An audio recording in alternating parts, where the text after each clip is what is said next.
అనుకుంటారు నా కొడుకు చదువుతాడు, నా కొడుకు ఒక జాబ్ తెచ్చుకుంటాడు, మమ్మల్ని మంచిగా చూసుకుంటాడు, ఒక ఇల్లు కట్టిస్తాడు, ఓకే అన్న కళలన్నీ ఈ రాష్ట్ర ప్రభుత్వం స్వాహా చేస్తూ ఉంది. కాబట్టి స్కాలర్షిప్లు ముఖ్యంగా మెయిన్ కారణం స్కాలర్షిప్లే. కాబట్టి స్కాలర్షిప్లు మనం విడుదల చేయాలనేసి మీరు పెట్టిన ఈ కార్యక్రమం రౌండ్ టేబుల్ సమావేశానికి అభినందనలు. అట్లాగే బడ్జెట్ కళాశాలల విషయానికి వస్తే బడ్జెట్ కళాశాలలు స్కాలర్షిప్లు లేక మెయిన్గా స్కాలర్షిప్లు బేస్డ్ మీదనే ఈ కళాశాలలు నడుస్తూ ఉంటాయి. ఆ స్కాలర్షిప్లు కొన్ని ఒక 4-5 సంవత్సరాల కారణం విడుదల చేయని కారణంగా ఆ బడ్జెట్ కళాశాలలు మేము కళాశాలను నడుపుకోలేము బాబు అనేసి ఆ కళాశాలను మూసివేసుకునే దుస్థితి అనేది ఈ రాష్ట్ర ప్రభుత్వంలో కనబడతా ఉంది. అలాగే కార్పొరేట్ విద్యా సంస్థలు పుట్టగొడుగులాగా పుట్టుకొస్తున్నాయి. దీన్ని అడ్డు అదుపు లేకుండా ఈ రాష్ట్ర ప్రభుత్వం వాటికి పర్మిషన్లు ఇవ్వడం ద్వారా చాలా మంది విద్యార్థులు అందులో చేరుతా ఉన్నారు. ప్రభుత్వ విద్య అనేది నడపడం కష్టంగా ఉంది, అందులో విద్యార్థులు చేరడం లేదు. ఈ కార్పొరేట్ విద్యా వ్యవస్థ మీద మనం స్కాలర్షిప్లతో పాటు పోరాటం అనేది నిర్వహించాలి.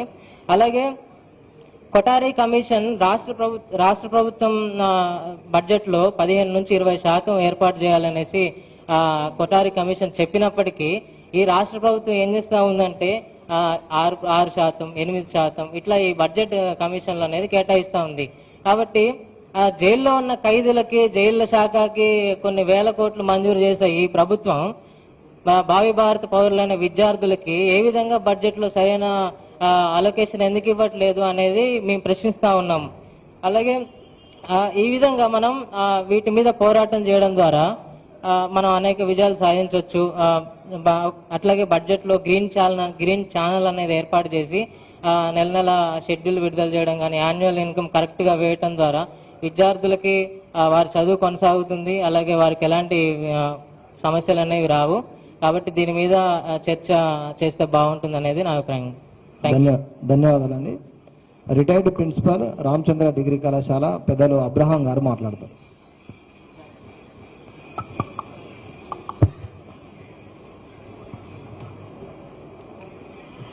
సభకు నమస్కారం.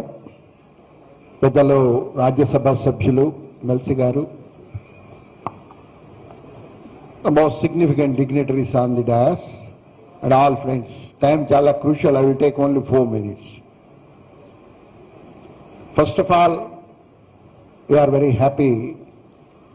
ఒక క్రూషియల్ సబ్జెక్ట్తో కొత్తగూడాన్ని ఎంచుకొని ఒక రౌండ్ టేబుల్ సమావేశాన్ని పర్పస్ఫుల్గా మాట్లాడదాము రెస్పెక్ట్ ఆఫ్ పొలిటికల్ కాన్సెప్ట్ అన్నందుకు చాలా సంతోషం. సూటిగా సబ్జెక్ట్లోకి వస్తున్నాను. ఒక డాక్టర్ ఉంటాడు, హాస్పిటల్కి వచ్చి ఆ హాస్పిటల్లో చాలా రకాలైనటువంటి పేషెంట్స్ ఉంటారు. వెంటనే ఆ ఇన్ఛార్జిని లేకపోతే తను తెలుసుకునే విషయం ఏంటంటే సీరియస్ కేసులు ఏమున్నాయి వాటిని నేను ఫస్ట్ అటెండ్ కావాలి, తర్వాత priority basis. I'm straightly question to the present government. ఈరోజు Telangana government, what you mention that Telangana government whomever that party it is, ఈ పార్టీ ఎడ్యుకేషన్లో ఆ ఫిగర్ 11,000 కోట్ల వరకు వెళ్ళింది. It's a very chronic issue, that to student issue. ఇది ఇంకా పెరిగిపోతూ ఉంటుంది. ఇకపోతే ఈ రీఎంబర్స్మెంట్ అనేటువంటిది ఒక మహత్తరమైనటువంటి దాని గురించి నేను మీకు చెప్పాల్సిన సందర్భం కాదు.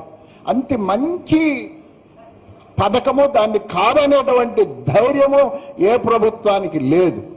కానీ నీలో చిత్తశుద్ధి ఉన్నటువంటి విషయంలో ఉంటే మరి రాజశేఖర రెడ్డి గారు దీన్ని స్థాపించారు అని చెప్పేసి మనకు అవసరమైనప్పుడు మన గొప్పలను మనం చెప్పుకుంటాం. మరి ఇక్కడ విద్యార్థులకు మేనేజ్మెంట్కు మధ్య ఈ సబ్జెక్టు పెద్ద విఘాతాన్ని కలిగిస్తూ ఉంది, శత్రుత్వం ఏర్పడతా ఉంది. గవర్నమెంట్ రీఎంబర్స్మెంట్ ఇవ్వట్లేదు, మేనేజ్మెంట్స్ విద్యార్థులకు శత్రువులు అయిపోతా ఉన్నారు. వారు చెప్పినట్టుగా కొన్ని సంస్థలు మూత పడిపోయినాయి.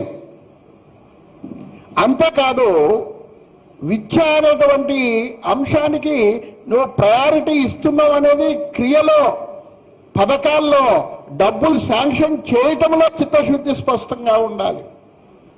నేను చెప్పేటువంటి ఇల్లస్ట్రేషన్లో ప్రధానమైనటువంటి సమస్య జబ్బు రాష్ట్రంలో ఏ సమస్య ఉందో నువ్వు గుర్తించావు అంటే, విద్యను గుర్తించలేదు అంటే నువ్వు సమస్యలను గుర్తించట్లేదు.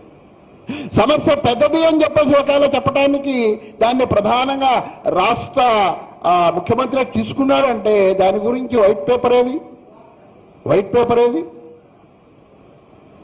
కరెక్టే. సమస్య 11,000 కోట్ల సమస్య, నేను 2,000 కోట్ల రూపాయలను ఇమీడియట్ గా శాంక్షన్ చేసి క్లియర్ చేస్తున్నానని చెప్పేసి ప్రెస్ మీట్స్ లో ప్రెస్ వాళ్ళకి చక్కగా ఎక్స్ప్లెయిన్ చేయొచ్చు. But what is the solution clear కావట్లేదు. విద్యార్థులు, ముఖ్యంగా ప్రొఫెషనల్ కోర్సు విద్యార్థుల యొక్క విషయాలు చెప్పాలి అంటే చాలా ప్యాథటిక్. తర్వాత రీఎంబర్స్మెంట్ అనేటువంటిది మన భవిష్యత్తుకు అది ఒక పునాది. ఆ పునాదిని మనం కొల్లగొట్టేటువంటి అధికారం ఏ ప్రభుత్వానికి లేదు అని చెప్పేసి నా అభిప్రాయం. So with this type of awareness, ఒక అవగాహన కలిగిస్తూ ఏదో ఒక పార్టీ లేకపోతే కొన్ని విద్యార్థి సంఘాలు, చాలా సంతోషం, ఏఎస్ఎఫ్ అయింది, ఎస్ఎఫ్ఐ ఉంది, అన్ని సంఘాల విద్యార్థి స్టూడెంట్స్ అంతా ఈరోజు కనపడుతుండ్రు, సంతోషమే. కానీ ఆ మూమెంట్, ఆ ఇన్స్పిరేషన్ తీసుకొచ్చేటువంటి విధంగా మన రౌండ్ టేబుల్ సమావేశం నిర్ణయాలు తీసుకోవాలి. దాని విషయంలో ఆయన మేల్కోవాలి. విద్యార్థుల సమస్యల్లో కనీసం నువ్వు 11,000 కోట్లు నువ్వు ఇప్పటికిప్పుడు ఇవ్వలేవు, కానీ ముందు బండి కదిలే విధంగా నిర్ణయాలు తీసుకునేటువంటి రీతిగా ఈ రౌండ్ టేబుల్ సమావేశాలు, ఈ నాయకత్వాలు, ఈ యూనియన్ లీడర్లు స్ఫూర్తినిస్తారని. So this is a very crucial and very chronic and too chronic. ఇది ఎగ్జాజరేట్ చేసి చెప్పడం కాదు. విద్యార్థుల సమస్య, రీఎంబర్స్మెంట్ సమస్య అనేది I'm not exaggerating. It's a very crucial subject, and let us take a real moment to the government. So with these few words I conclude. Thank you. ధన్యవాదాలండి. మీ విలువైన సందేశాన్ని ఇచ్చినందుకు.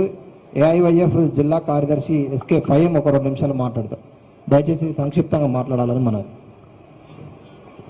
ఫైమ్ గారు.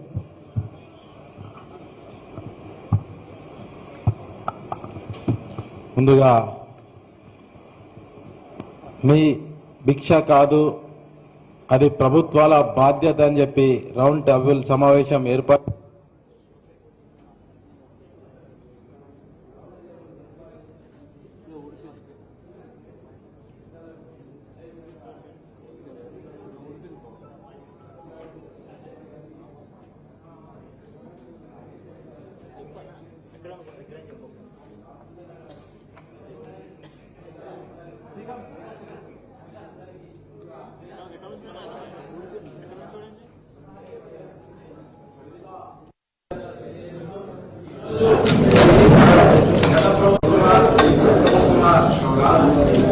ఈ రోజు ఇక్కడ కూర్చున్నది రేపటి భవిష్యత్తు తరాల విద్యార్థులకు ఏ విధంగా విద్యను అందించే విధంగా, ఏ విధంగా ఈ యొక్క స్కాలర్షిప్ విడుదలయ్యే విధంగా మనం ఏ విధంగా నిర్ణయాలు తీసుకోవాలని చెప్పి మేధావులు, విద్యా సంఘాలు, యువజన సంఘాలు, అదేవిధంగా కుల సంఘాలందరూ ఇక్కడ చూస్తున్నారు. కాబట్టి గత ప్రభుత్వం చేసిన తప్పులు, ఈ ప్రభుత్వం చేసిన తప్పులు చర్చించుకోవడానికి కాదు. ఇక్కడ రేపు భవిష్యత్తులో విద్యార్థుల కోసం 11,000 కోట్ల విడుదల చేయకుండా చూస్తున్నటువంటి దాంతో పాటు 27,000 ప్రభుత్వ పాఠశాలను మూసివేసి 4,000కు ప్రభుత్వ పాఠశాలను కుదించాలని చూస్తున్నటువంటి ఈ ప్రభుత్వాలపై మనం ప్రశ్నించాల్సిన బాధ్యత మనపై ఉంది. ఆ బాధ్యతతో మనమందరం ఇక్కడ ఒకటే. అదేవిధంగా ఈరోజు చూసుకుంటే అంగన్వాడీ కావచ్చు, ఈరోజు చూసుకుంటే ప్రభుత్వ పాఠశాలలు కావచ్చు, గురుకుల పాఠశాల అధ్యాపనాలలో ఈరోజు విద్యార్థులు ఎంత ఇబ్బంది పడుతున్నారో మనందరం ఒకసారి వినరాకముందు ఒక పాఠశాలకి వెళ్ళారు. కానీ అక్కడ పోతే ఒక క్లాస్ లో 3rd class, 4th class, 5th class ఒక టీచర్ ఒకటే క్లాస్ లో కూర్చోబెట్టారు. అది వీడియోతో సామాన్యం 3 రోజులు అయితే. అంటే ఈ విధమైన దుస్థితిలో ఈ రోజు తెలంగాణ రాష్ట్రం పోతుందంటే అది బాధాకరం. అది మన అందరం ఒక గంటకు ఖండించాల్సిన అవసరం.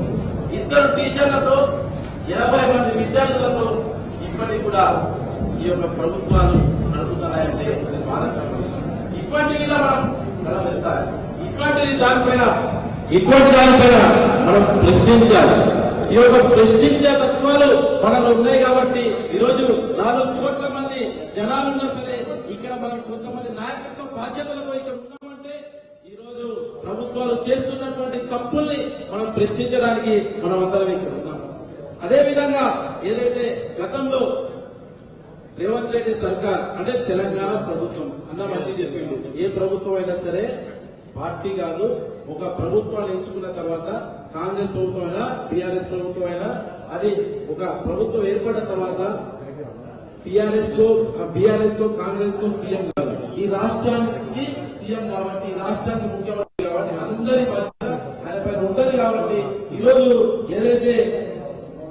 ఏదైతే మన ఇంజనీరింగ్ కళాశాలలో యాజమాన్య సమావేశం పెట్టుకున్నారు రేవంత్ రెడ్డి గారు, అక్కడ పోయిన తర్వాత ఆశ్చర్యకరమైన విషయం ఇది. ఆయన ఒక విషయాన్ని అక్కడ స్పష్టంగా చెప్పినట్టు పాత బకాయిలు నేను కట్టను, కొత్త బకాయిలు మాత్రం నేను కట్టగలను, పాత బకాయిలు నాకు సంబంధం చేతులు ఎత్తున్నాం, అది ఎంతవరకు సమావేశం అని చెప్పి ఆ సమస్య పైన కూడా మనం ఇక్కడ మాట్లాడుకోవాల్సిన అవసరం ఉంది. అదేవిధంగా చూసుకుంటే పెద్దలు చెప్పినట్టు నాకు కూడా చాలా మంది చెప్పారు, ప్రైవేటు ఇంటర్ కాలేజీ కావచ్చు, ఇంజనీరింగ్ కాలేజీ కావచ్చు పోతే మేము ఉరేసుకుని చచ్చిపోయే పరిస్థితి దుస్థితి వచ్చినాయి. ఎందుకంటే మేము ఈ కరెంటు బిల్లులు ఈ యొక్క వడ్డీ ఛార్జీలు తీసుకొచ్చి ఏదైతే ఈ టీచర్లకు ఇవ్వాల్సిన జీతాలు వడ్డీకి తీసుకొచ్చి ఆ వడ్డీలు కూడా కట్టలేని స్థితిలో ఈరోజు యాజమాన్యాలు ఉన్నాయంటే ఈరోజు ప్రభుత్వాలు సిగ్గుపడాలి. ఎందుకంటే మీరు కార్పొరేట్ విద్యలకు రెడ్ కార్పెట్ వేసి వాళ్ళకి స్వాగతిస్తూ ఈరోజు ప్రభుత్వ పాఠశాలను గాలికి వదిలేశారు. అదే విధంగా చూసుకుంటే ప్రభుత్వ పాఠశాలలో ఉన్నటువంటి మౌలిక వసతులు గాలికి వదిలేశారు. ఈ విధంగా అన్న సమయం తక్కువ ఇచ్చింది కాబట్టి దయచేసి మనం అందరం రేపటి భవిష్యత్తు తరాల కోసం మనం పోరాడుతున్నాం కాబట్టి ఏ విధంగా ముందు అడిగేయాలి, ఏ విధంగా మనం పోరాటాలు ముందుకు సాగించాలి ప్రభుత్వాలు తర్వాత, కానీ మన విద్యార్థులకు యువకులకు ఏ విధంగా అయినటువంటి సమస్యలు వస్తున్నాయో ఆ సమస్యలపై పోరాటాలు ముందుకు సాగించే విధంగా ఇక్కడ ఉన్నటువంటి రౌండ్ టేబుల్ సమావేశంలో ఒక నిర్ణయానికి రావాలని చెప్పి ఈ రాష్ట్రంలో జరుగుతున్నటువంటి విద్యా వ్యతిరేక విధాలకు మనం అందరం ముఖ్య ఖండిస్తూ పోరాటాలు నిర్వహించాలని చెప్పి ఈ సందర్భంగా అవకాశం ఇచ్చినందుకు మీ అందరికి ధన్యవాదాలు తెలియజేస్తూ ముగిస్తున్నాను. ధన్యవాదాలు మిత్రుడికి. ఏఐఎస్ఎఫ్ జిల్లా కార్యదర్శి అజిత్ గారు ఒక 2 నిమిషాలు మాట్లాడతారు. దయచేసి సంక్షిప్తంగా మాట్లాడండి.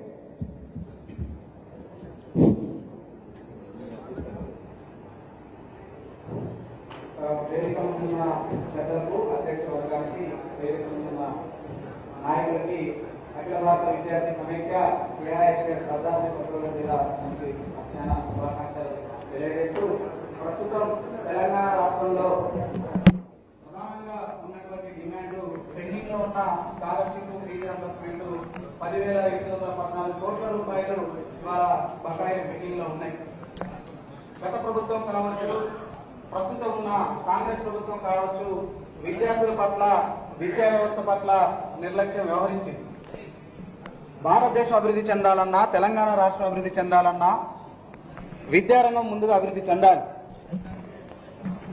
తెలంగాణ రాష్ట్రంలో 10,814 కోట్ల రూపాయలు బకాయిలు ఉన్నటువంటి స్కాలర్షిప్ ఫీజు రింబర్స్మెంట్ రాష్ట్ర ప్రభుత్వాలు విడుదల చేయకపోవటం వల్ల పాలకులు సంక్షేమం అంటే ఇళ్ల మీదో, రోడ్ల మీదో, ఇతర పథకాల మీదో దృష్టి సారించి విద్యారంగాన్ని నిర్వీర్యం చేస్తూ, విద్యారంగాన్ని చిన్నచూపు చూస్తూ ఈ దేశ భవిష్యత్తుకే ఆధారమైన విద్యారంగాన్ని నిర్లక్ష్యం చేశారు.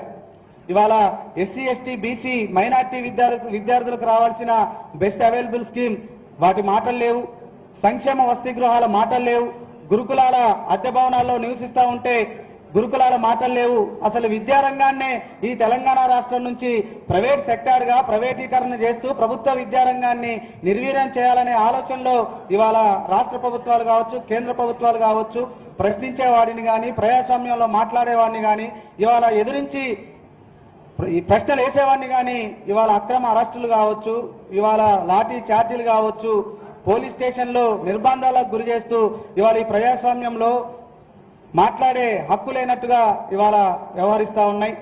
ఇప్పుడు ఈ వేదిక ద్వారా ఏఎస్ఎఫ్గా మేము ఒకటే డిమాండ్ చేస్తూ ఉన్నాం, గత బీఆర్ఎస్ ప్రభుత్వం కావచ్చు, నేటి కాంగ్రెస్ ప్రభుత్వం కావచ్చు, రేపు భవిష్యత్తులో ఎన్నికలు జరిగితే ఏ ప్రభుత్వం ఈ రాష్ట్రంలో అధికారంలోకి వస్తుందో అది ప్రజలే నిర్ణయిస్తారు. కాబట్టి ఏ రాష్ట్రం అధికారంలోకి వచ్చినా ముఖ్యంగా ప్రైవేట్ కార్పొరేట్ కళాశాలల మీద ఖచ్చితంగా రాష్ట్ర ప్రభుత్వాలు చర్యలు తీసుకోవాలి. ప్రభుత్వ విద్యారంగాన్ని అభివృద్ధి చేయాలి. ప్రభుత్వ ఇంజనీరింగ్ కళాశాలలు ప్రతి జిల్లాలో ఏర్పాటు చేసి ప్రభుత్వ మెడికల్ కళాశాలలు కూడా ఏర్పాటు అయ్యాయి. ఇంకా పూర్తి స్థాయిలో ఏర్పాటు చేస్తే ప్రైవేట్ కాలేజీలకు అనేది విద్యార్థులు వెళ్ళే అవకాశం ఉండదు. తల్లిదండ్రులు ఎండనక వాననక కూలీనాలి చేసుకుంటూ ఈ తెలంగాణ రాష్ట్రానికి కావచ్చు, దేశానికి కావచ్చు, పన్నుల రూపంలో కట్టిన డబ్బుల్నే మళ్ళీ భిక్షగా మా ఫీజు రింబర్స్మెంట్ మాకు ఇమ్మంటే మళ్ళీ భిక్షగా ఆ వైపే మార్గాలు చూపుతా ఉంది. ఈ వ్యవహార శైలి ఏదైతే ఉందో రాష్ట్ర ప్రభుత్వాలు, ఇటు బీఆర్ఎస్ ప్రభుత్వం కావచ్చు, ఇటు తెలంగాణ రాష్ట్రాన్ని అధికారంలో ఉన్న కాంగ్రెస్ ప్రభుత్వం కావచ్చు, దీని గురించి ఒక ప్రక్షాళన చేసుకొని ఒక మంచి నిర్ణయాలు చేసుకొని విద్యా వ్యవస్థపై మెరుగైన ఆలోచనలతో ముందుకు వస్తారని తెలియజేస్తూ ఈ అవకాశం ఇచ్చిన అధ్యక్ష వర్గానికి ధన్యవాదాలు తెలియజేస్తూ ముగిస్తున్నాను. ధన్యవాదాలండి. ఆదివాసీ స్టూడెంట్ యూనియన్ సతీష్ కుమార్ గారు ఒక 2 నిమిషాలు మాట్లాడతారు.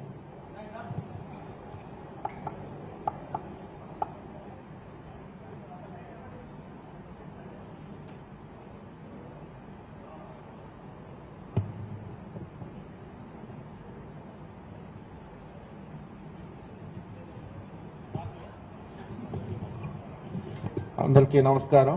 మరి ఈ వేదికను ఏర్పాటు చేసినటువంటి మరి ఎమ్మెల్సీ అభ్యర్థి మరి రాకేష్ అన్న గారికి, ఎంపీ మరి రవిచంద్ర అన్న గారికి, మరి ఎమ్మెల్యే గతంలో మరి వెంకటేశ్వర గారికి, మరి అందరికీ అన్నగారికి, మరి వివిధ ప్రజా సంఘాల నాయకులకు, మరి తోటి మరి విద్యార్థి సంఘ నాయకులందరికీ మరి నా యొక్క ప్రత్యేకమైన ధన్యవాదాలు తెలియజేస్తున్నాం.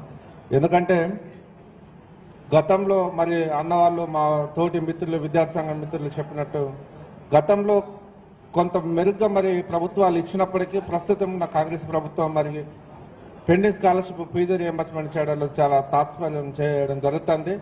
అదేవిధంగా మరి రాష్ట్రంలో తెలంగాణ ప్రాంతంలో విద్యాశాఖ మంత్రి లేకపోవడం వల్ల కూడా ఆ విద్య బాగా వెనకబడిపోతుంది. ఎందుకంటే ముఖ్యంగా మైదాన ప్రాంతాల్లో కంటే మరి ఏజెన్సీ ఏరియాల్లో మరి జనాభా ప్రాతిపదిక లేదని, లేకపోతే కనీస సౌకర్యాలు లేకుండా ఏజెన్సీ ప్రాంతాల్లో మరి భద్రాచలం కానీ, ఇటు ఏటూరు నగరం కానీ, ఇటు అశ్వరావుపేట ఇటువంటి ఏరియాల్లో మరి స్కూల్స్ ఎత్తివేయడం జరుగుతుంది. ఆదివాసీలు మరి అంబేద్కర్ గారు ఆనాడు మరి అందరికీ మరి విద్య అనేక మరి విషయాలు అందాలని మరి ఉద్దేశంతో రిజర్వేషన్లు ప్రవేశపెట్టి విద్యని అందిస్తే మరి అనేక రంగాల్లో అభివృద్ధి చెందడం జరుగుతుంది. కాబట్టి మరి ప్రభుత్వం మరి కాంగ్రెస్ ప్రభుత్వం అధికారంలోకి వచ్చే ముందు మేము మూతపడ్డ స్కూళ్ళని తెరిపిస్తాం, టీచర్స్ని ఏర్పాటు చేస్తామని చెప్పి దానికి విరుద్ధంగా ఇప్పుడు ప్రాంతాల్లో ఉన్న మరి స్కూల్స్ని మూత వేస్తూ మరి విద్యార్థులకు అందరి ద్రాక్షగా మరి విద్యని తయారు చేస్తుంది ఇప్పుడు ఉన్న ప్రభుత్వం. కాబట్టి మరి దీని మీద మరి అనేక విద్యార్థి సంఘాలు ఈ వేదికగా మరి అనేక కుల సంఘాలు, విద్యార్థి సంఘాలు, మేధావులు వచ్చారు. కాబట్టి మరి ఈ వేదిక ద్వారా అందరూ ఒక చక్కటి నిర్ణయం తీసుకొని ముందుకు పోవాల్సిన విజ్ఞప్తి చేస్తున్నారు. అలాగే మరి అంగన్వాడీ వ్యవస్థల్లో కూడా మరి ప్రభుత్వాలు మరి పేదలకు అందకుండా మరి అంగన్వాడీ వ్యవస్థలో వాళ్ళకి పోషకాహారం అట్లాంటి దానికి ఒక చక్కటి క్లారిటీ నిర్ణయం తీసుకోకుండా ఇప్పుడున్న విద్యా వ్యవస్థకు అంగన్వాడీ వ్యవస్థలో మరి వాళ్ళకి చిచ్చు పెడుతూ మరి విద్యను కూడా మరి అందరు కూడా దూరం చేస్తుంది. కాబట్టి మరి దీని మీద కూడా చక్కటి నిర్ణయం తీసుకోవాల్సిన కోరుతుంది, విజ్ఞప్తి చేస్తున్నాం. ధన్యవాదాలండి. ఇప్పుడు డివైఎఫ్ఐ జిల్లా కార్యదర్శి మిత్రుడు హరికృష్ణ మాట్లాడుతాం. ఒక 2 నిమిషాలు.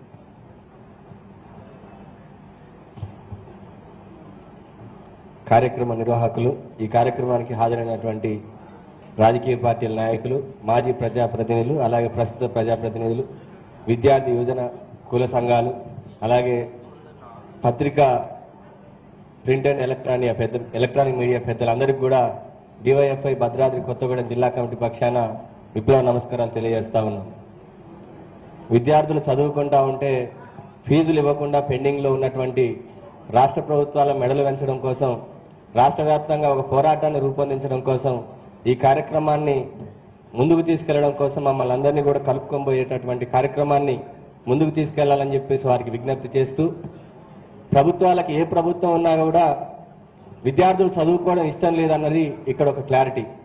ఎందుకంటే రాకేష్ రెడ్డి గారి ఉపన్యాసంలో వచ్చింది, ఆనాడు ఊర్లో నేను ఒక్కడనే మా గ్రామం నుంచి ఇంజనీర్గా వచ్చాను. అట్లాంటి స్థాయి నుంచి అంతరాలు తొలగేటటువంటి వ్యవస్థ దిశగా ఇంజనీర్లు చాలా మంది గ్రాడ్యుయేట్స్గా తయారవుతున్నటువంటి విషయాన్ని పసిగట్టినటువంటి పాలకులు ఎక్కడ పేద విద్యార్థులు ఇంజనీర్లుగా తయారవుతున్నారో, ఎక్కడ స్కాలర్షిప్స్ రియంబర్స్మెంట్ మీద ఆధారపడి చదువుతున్నారో వారి పెండింగ్లో పెడితే వారందరినీ ఇబ్బందులకు ఆ యాజమాన్యాలు గురి చేస్తే, ఆ కాలేజీలు మూతబడితే, ఆ విద్యార్థులకు ఆ విద్య అందకపోతే ఆనాడు ఆ ధనవంతుల కొడుకులు కూతుర్లు అక్కడ హైదరాబాద్ లాంటి కార్పొరేట్ కాలేజీలలో ముందుగానే డొనేషన్లు కట్టుకొని చదువుకుంటా ఉన్నారు. కాబట్టి వాళ్ళకి ఎటువంటి ఇబ్బంది లేదు.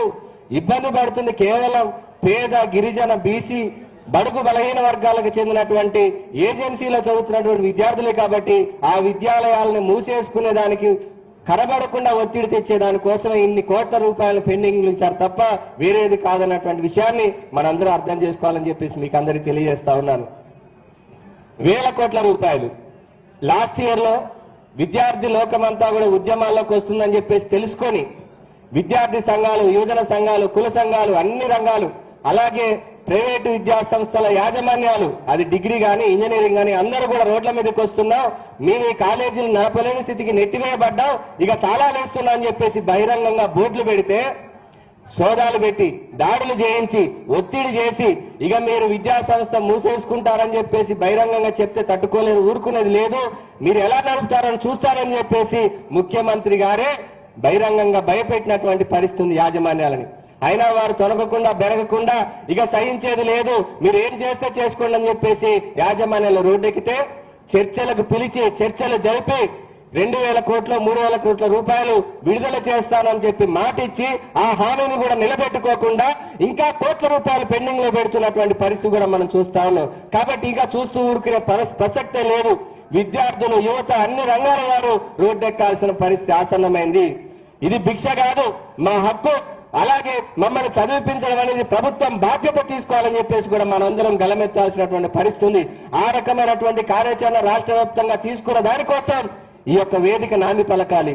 రాష్ట్ర వ్యాప్తంగా రౌండ్ టేబుల్ సమావేశాలు జరుపుతూ దీని యొక్క మహత్తరమైనటువంటి కార్యాచరణ దిశగా ముందుకు తీసుకోవడం కోసం ఈ గ్రాడ్యుయేట్స్ ఫోరం అనేది ముందడుగు వేయాలని చెప్పేసి ఆకాంక్షిస్తూ భవిష్యత్తులో జరగబోయేటటువంటి ప్రతి ఒక్క కార్యక్రమానికి కూడా అంతరాలు లేకుండా, వ్యత్యాసాలు లేకుండా, ఎటువంటి అభిప్రాయాలు ప్రభుత్వాలు ఎవరున్నా, ఆ కుర్చీలో గద్దె మీద ఎవరు కూర్చున్నా పేద విద్యార్థులు చదివించాల్సిన బాధ్యత మీకుందని చెప్పి గుర్తు చేసే రకంగా మనం పోరాటాల్లో కదిలి రావాలని చెప్పేసి, ఆ దిశగా జరిగేటటువంటి పోరాటాల్లో డివైఎఫ్ఐ ముందు వరుసలో ఉంటుందని చెప్పేసి, రాష్ట్ర వ్యాప్తంగా ఈ పోరాటానికి మా సంపూర్ణ మద్దతు ఉంటుందని చెప్పేసి తెలియజేస్తూ నాకు ఈ మాట్లాడే అవకాశం కల్పించినందుకు ప్రత్యేక ధన్యవాదాలు. సెలవు. Thank you very much.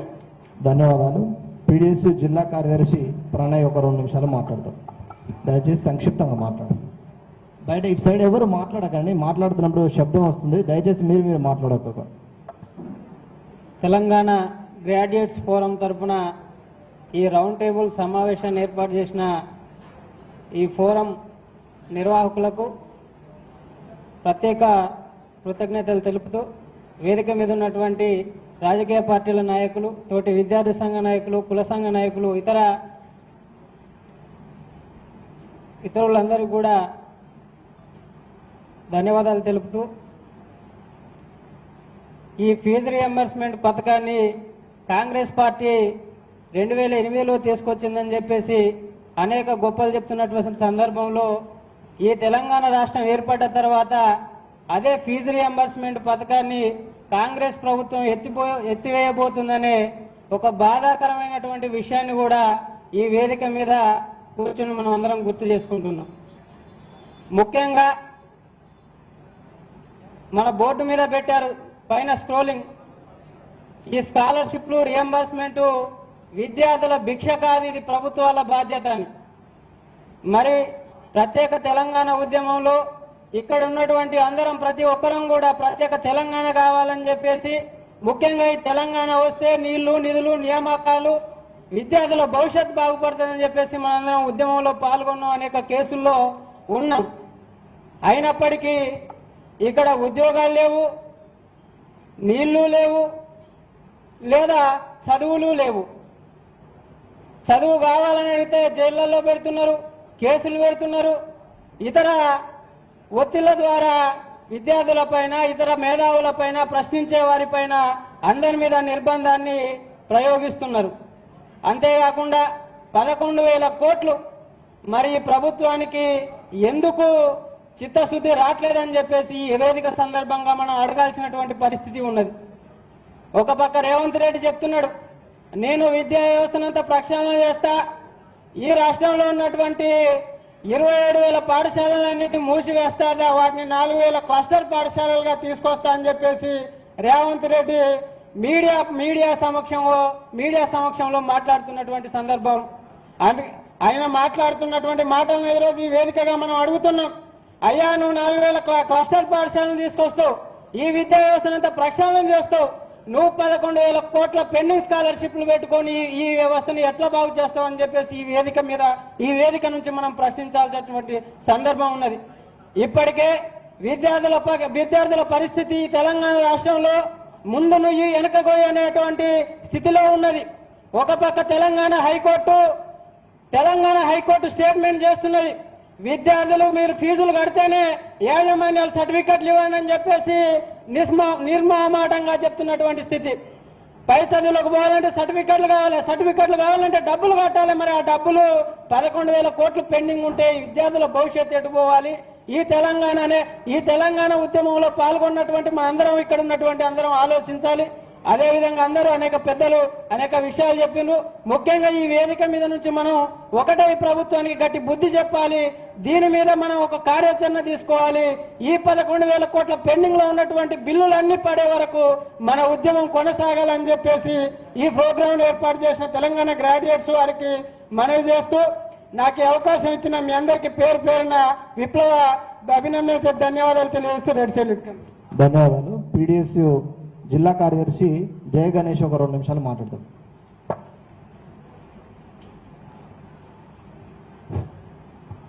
ఈరోజు కొత్తగూడెం జిల్లా కేంద్రంలో రౌండ్ టేబుల్ ఏర్పాటు చేసినటువంటి బీఆర్ఎస్ పార్టీకి PDSU సంపూర్ణంగా మద్దతు తెలియజేస్తున్నాం.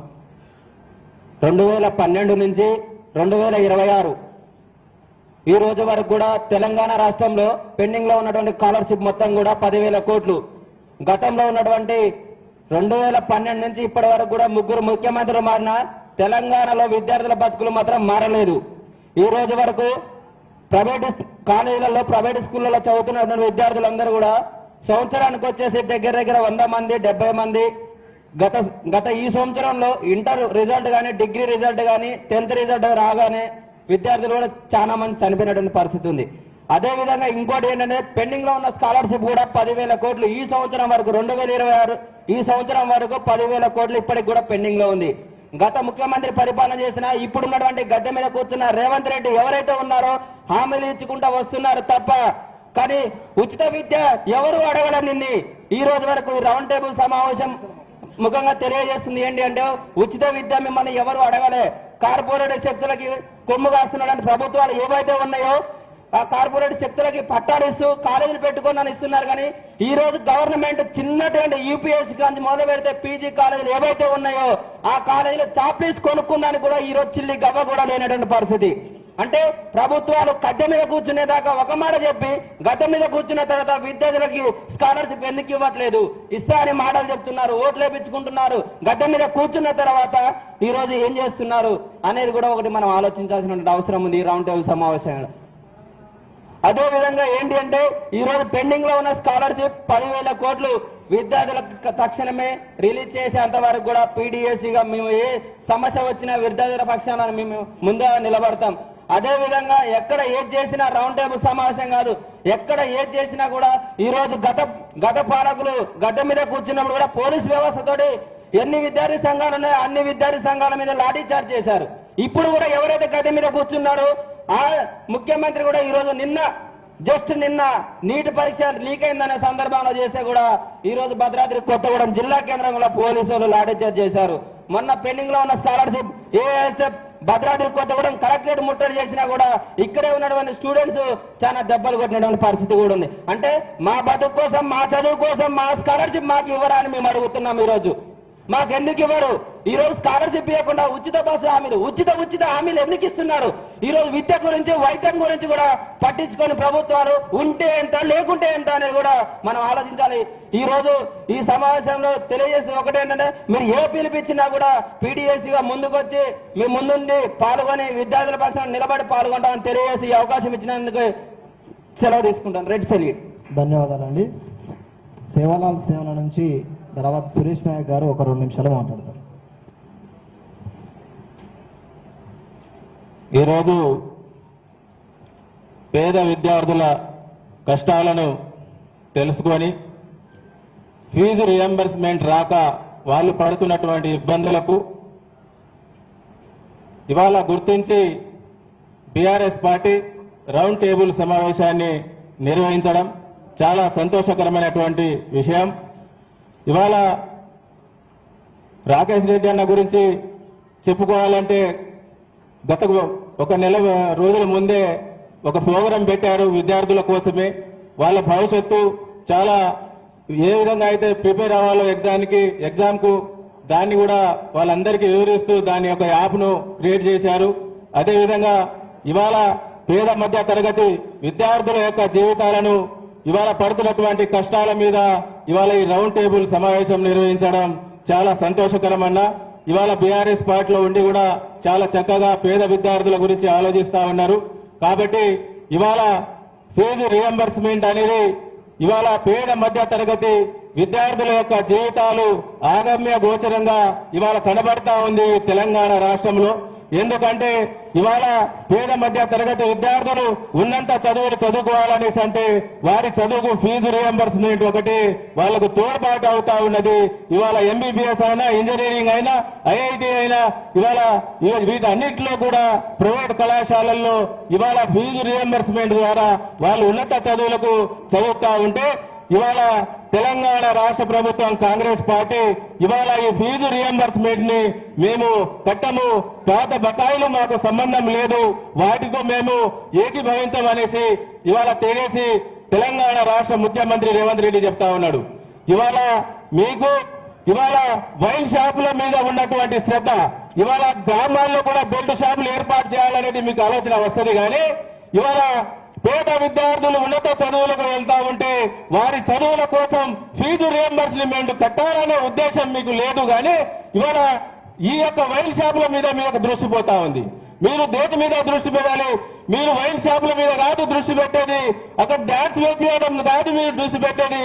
కానీ ఇవాళ పేద మధ్య తరగతి వాళ్ళ జీవితాలు అగమ్య గోచరంగా నిలబడతా ఉన్నాయి. కాబట్టి వారి బతుకులు మార్చడానికి తెలంగాణ రాష్ట్ర ప్రభుత్వం పనిచేయాలి. కానీ ఇవాళ ఆ విధంగా పనిచేయకుండా వారి బతుకులను చిత్తు చేయడం కోసం ఇవాళ వాళ్ళు చదువుకున్నటువంటి డిగ్రీ కానివ్వండి, బీఈడీ చేసినటువంటి కాగితాలన్నీ కూడా చిత్తు కాగితాల్లా మారుతా ఉంటే ఇవాళ వారి జీవితాలు ఇవాళ వాళ్ళ ఆత్మహత్యకు పాల్పడతా ఉన్నారు.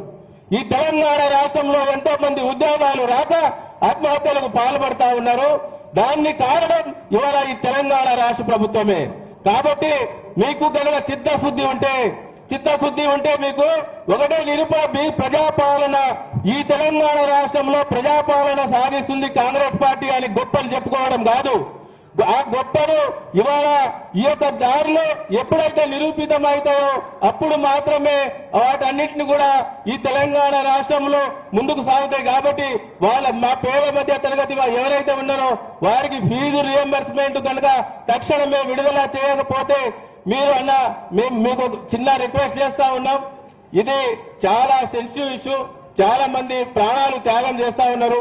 కాలేజీలలో చాలా మంది విద్యార్థులు అసలు చాలా ఇబ్బందులకు గురవుతా ఉన్నారు.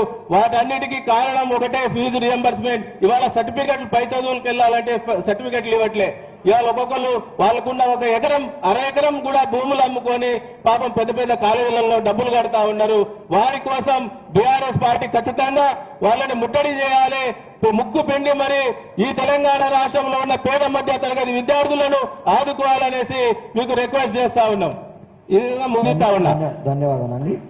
తెలంగాణ ఉద్యమకారులు బండి విజయ్ భాస్కర్ గారు ఒక 2 నిమిషాలు సంక్షిప్తంగా మాట్లాడుతూ ఆల్రెడీ సమయం 1 అవుతుంది, దాన్ని దృష్టిలో పెట్టుకొని మాట్లాడాల్సిన కోర్చు. 1 నిమిషం మాట్లాడతాను, సబ్జెక్టే మాట్లాడతాను, పాలిటిక్స్ మాట్లాడాను. నేను ముందుగా అందరికీ నమస్కారం, ఎవరి పేర్లు చెప్పను. నేను ఒక విద్యార్థి తండ్రిగా మాట్లాడుతా ఉన్నా. ఇక్కడ అందరూ రకరకాలుగా వచ్చారు. తెలంగాణ ఉద్యమకారుడు కాకుండా నా కొడుకు కూడా బీటెక్ చదువుకుంటా ఉన్నాడు. స్కాలర్షిప్ మీదనే నా కొడుకుని చదివిస్తా ఉన్నా ఆధారంగానే. ఇది 2వ సంవత్సరం చదువుతా ఉన్నాడు. మొదటి సంవత్సరం రాలేదు, 2 రాలేదు. 2 ఏళ్ళు అయిపోయిన తర్వాత బీటెక్ పట్టా పట్టుకోవాలంటే నాకు 35,000 బీసీ కాబట్టి 35,000 రూపాయలు సంవత్సరానికి స్కాలర్షిప్ వస్తుంది. అంటే 4 సంవత్సరాలకు నాకు 1,22,000 రూపాయలు సుమారు పడుతుంది. రేపు సర్టిఫికేట్ ఇవ్వమంటే 1,20,000 కాబట్టి నేను రవిచంద్ర గారు లాంటి వాళ్ళ పెద్ద మనిషి దగ్గర నేను పోలేను. సామాన్యుడిని, నాకు పలుకుబడి లేదు, పరిచయం లేదు.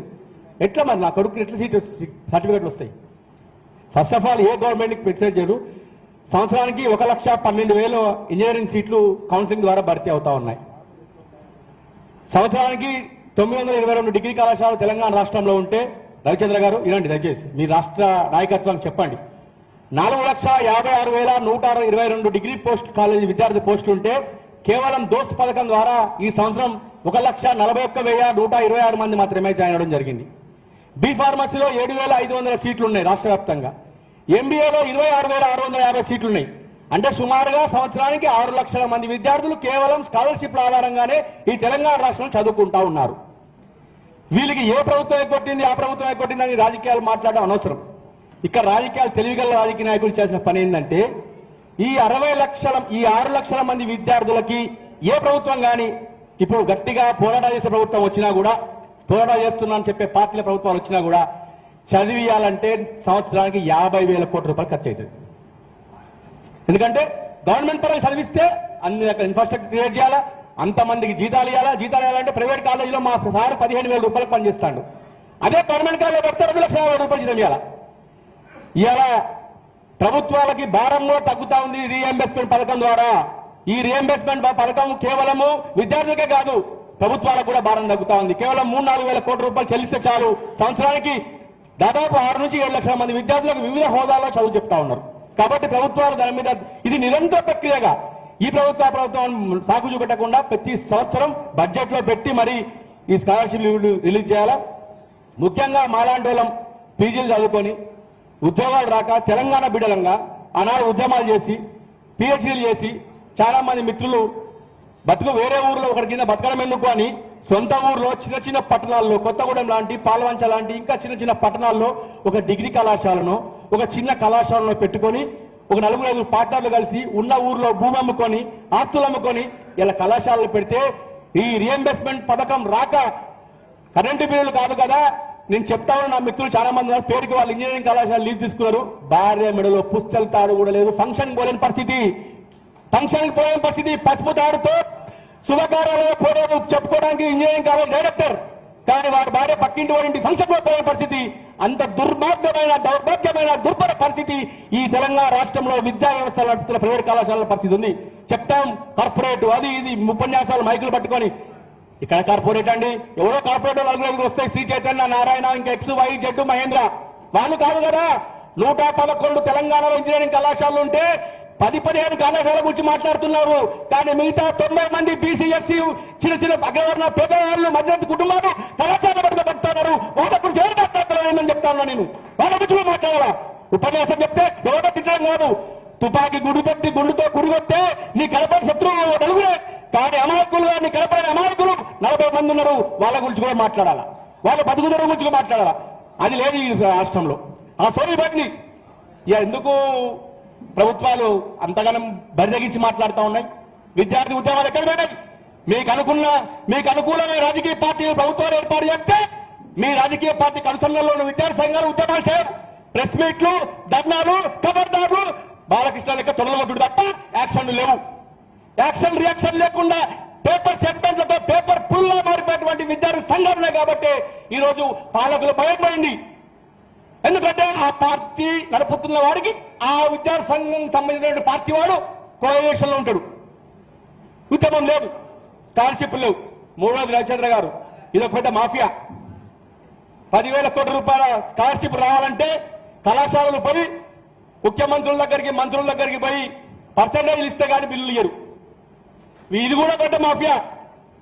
విద్యార్థి ప్రభుత్వం ఎవరికి ప్రియారిటీ ఇస్తాడు? నా పరిస్థితి బాగలేదు, అప్పులైపోయినా, నా బిడ్డ పెళ్లి చేయలేకపోయినా నాకు 5 కోట్ల రూపాయల స్కాలర్షిప్ రావాలని చెప్పి మన జిల్లాలో ఉన్నటువంటి ఒక ఇంజనీరింగ్ కళాశాల యజమాని పోయాడు. పేరు చెప్పండి, నేను మాకు తెలిసిన వాళ్ళే. వాళ్ళ దగ్గర 10% అడిగాడు. వాళ్ళు ఇక్కడ ప్రజాప్రతినిధులను మొత్తుకొని విద్యాసంఘాలను మొత్తుకున్నా ఎవరు ఏం చేసింది లేదు, ఎవరు ఏం పట్టించుకుంది లేదు. విద్యార్థి స్కాలర్షిప్ల పేరుతో చెప్పే చదువు కూడా బిల్లులు రావాలంటే కూడా పర్సంటేజ్ తీసుకున్నటువంటి ఒక దౌర్భాగ్య కల్చర్ ఈ రాష్ట్ర ప్రభుత్వంలో ఏర్పడింది. అది బాధాకరం. మీరు దయచేసి మా మాటలన్నీ విని మా సూచనలు సలహాలు తీసుకొని మీరు కేటీఆర్ గారికి చెప్తా అన్నారు. సంతోషం. మేము ఏ రాజకీయ పక్షానికి గుడ్డి ప్రేమికులం కాదు, గుడ్డి వ్యతిరేకులం కాదు. మేము అందరినీ సమాధానంతో చూస్తాం. మేము ఉద్యమాలు చేసి వచ్చినాం. ఇప్పుడు తండ్రి, నేను ఒక విద్యార్థి కొడుకుని కాబట్టి నేను చెప్తా ఉన్నాను sir. I kindly requesting to you, మీరు కేటీఆర్ గారు చెప్పండి, మీ మేనిఫెస్టోలో మేము పాత రీఎంబర్స్మెంట్లు ఏ ప్రభుత్వం అయినా మేము వెంటనే చెల్లిస్తామనేటువంటి వాగ్దానాన్ని ముందు మీరు ఇవ్వండి. రెండవది, ఈ స్కాలర్షిప్లు ఏదో తరబడి నాంచకండి. స్కాలర్షిప్ల మీదనే ఇట్లాంటి ప్రైవేట్ కళాశాలలు బతుకుతా ఉన్నాయి. మా మండా సుబ్బారావు గారు చాలా పేరు మోసిన వ్యక్తి, అనేక మందిని చదివారు. వాళ్ళు కాలేజీ రిటైర్ అయినాక కూడా ఒక ఐటీఐ పెట్టి నడుపుతా ఉన్నారు సార్. వీళ్ళు బతికేది జీతాలు ఇచ్చి. కాబట్టి మీరు ప్రతి సంవత్సరం చెల్లించాలి. దయచేసి మీరు 4 సంవత్సరాలు 5 సంవత్సరాలు కాదు, ఏ సంవత్సరం ఆ సంవత్సరమే బడ్జెట్ లో పెట్టండి.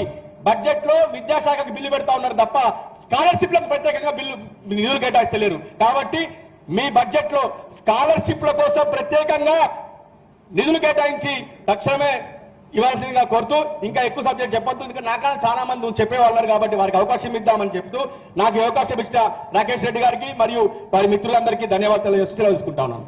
ధన్యవాదాలండి. చాలా సంక్షిప్తంగా అన్ని విషయాలు చెప్పినందుకు. అలాగే ప్రైవేటు కళాశాలల మేనేజ్మెంట్ నుండి పెద్దలు మండవ సుబ్బారావు గారు మాట్లాడతారు.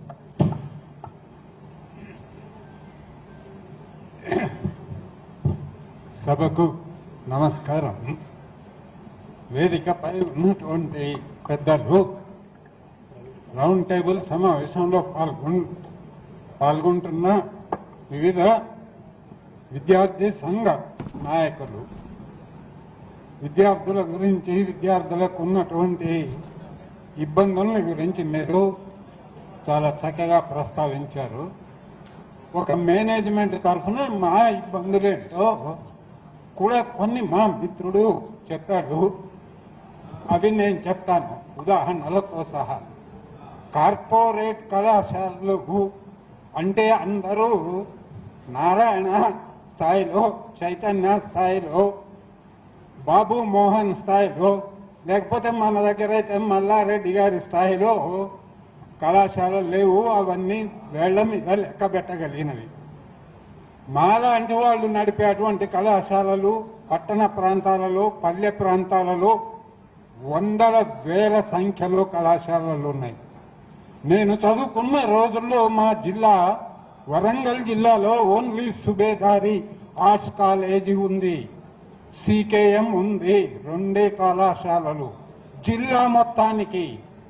ఇవాళ జిల్లాలో, ప్రతి జిల్లాలో అనేక కళాశాలలు ఉన్నాయి. ఎందుకు అంటే నాలాంటి పోస్ట్ గ్రాడ్యుయేట్లు, గ్రాడ్యుయేట్లు అందరం కలిసి మేము పెట్టుకున్నాం. మేము డబ్బులు బాగా ఉండి విద్యతోటి సంపాదించాలని పెట్టుకోలేదు. ఎవరైనా, నేనేమంటూ ఉంటా అంటే, ఎవరైనా సంపాదించాలనుకుంటే గుడి పెట్టుకోండిరా, బ్రహ్మాండంగా సంపాదించుకోవచ్చు. బడి పెట్టుకుంటే ఏం సంపాదిస్తారు? పంతులకు జీతాలు ఇవి సరిపోతుంది మా పని. నా ఎక్స్పీరియన్స్ ఏంటంటే, 1,00,000 రూపాయలు రెంట్ కట్టాలని నేను బిల్డింగుకు 25 నుంచి 30 మంది పోస్ట్ గ్రాడ్యుయేట్లను పోషిస్తున్నా. అటెండర్లు, స్లీపర్లు, వీళ్ళు వాళ్ళు కలిపి ఇంకొక 40 మంది నాతోటి నా దగ్గర ఉద్యోగాలు చేస్తా ఉన్నారు. నేను నెలకు 1,00,000 రూపాయలు అద్దె చెల్లిస్తూ చేస్తూ ఉంటే 60 లక్షలు ఇప్పుడు ఈ స్కాలర్షిప్స్ సమయానికి రాకపోవటం వలన 60 లక్షలు అప్పు తెచ్చి రూపాయిన్నర వడ్డీకి కడితే నెలకు 90,000 అవుతుంటే 30 నెలల్లో 30 లక్షలు అయిపోయింది. 60కి 30 అయిపోయిందండి వడ్డీ. వడ్డీ ఇచ్చిన వాడు బాగుపడుతున్నాడు, వీళ్ళు బాగుపడుతున్నారు. ఇక మన వాళ్ళు భిక్ష వేసినట్లే, విద్యార్థికి భిక్ష వేసిన పద్ధతిలో ఇది ఏదో భిక్ష వేస్తున్నట్లుగా స్కాలర్షిప్లు ఇస్తున్నాం అని చాలా గొప్పగా చెప్పుకుంటారు. 11,000 కోట్ల అప్పు ఉంటే మొన్న గత సెప్టెంబర్ మాసంలో మేమందరం కలిసి కరస్పాండెన్స్ ఉద్యమం లాగా చేసి పలానా రోజు నుంచి కళాశాలలు మూసేస్తాం అని చెప్తే ఒక మీటింగ్ పెట్టి సెప్టెంబర్ 30వ తారీఖు వరకు 1000 కోట్లు ముందిస్తా అని చెప్పిండు. అని చెప్పి సెప్టెంబర్ 25 వరకు ఇచ్చింది 200 కోట్లు.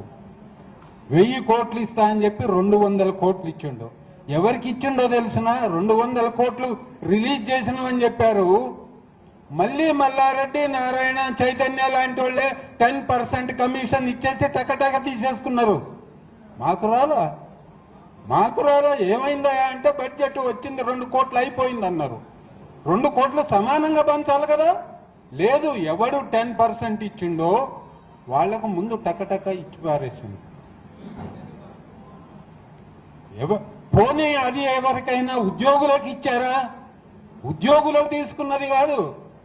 దాని వెనకాల మంత్రులు కూడా ఉన్నారు. వాళ్ళ పేర్లు మేము ఎందుకు చెప్పాలండి? అవన్నీ పెద్దవారు మళ్ళా రాజకీయం అయిపోతుంది. ఆ మాట ఎందుకు? అందుకని మళ్ళీ అక్టోబర్ 16 డేట్ పెట్టాడు. ఏది దీపావళి లోపు ఇస్తాను అని. ఆ డేటుకు ఇంకొక 400 కోట్లు ఏవో రిలీజ్ చేశాడు. అవి అదే పరిస్థితి. ఈనాటికి కూడా మొన్న ఏం చెప్తున్నాడంటే మార్చి 31 వరకు సెంట్రల్ గవర్నమెంట్ ఇవ్వాల్సిన పర్సంటేజ్ కొంత ఇచ్చి 31 లోపు వీళ్ళు కలపాల్సింది ఇయ్యలేదు కాబట్టి అది వెనక్కి వెళ్ళిపోయిందనే ముచ్చట చెప్తున్నారు. మళ్ళీ ఆ ముచ్చట్లు కొన్ని చెప్తూ ఉన్నారు.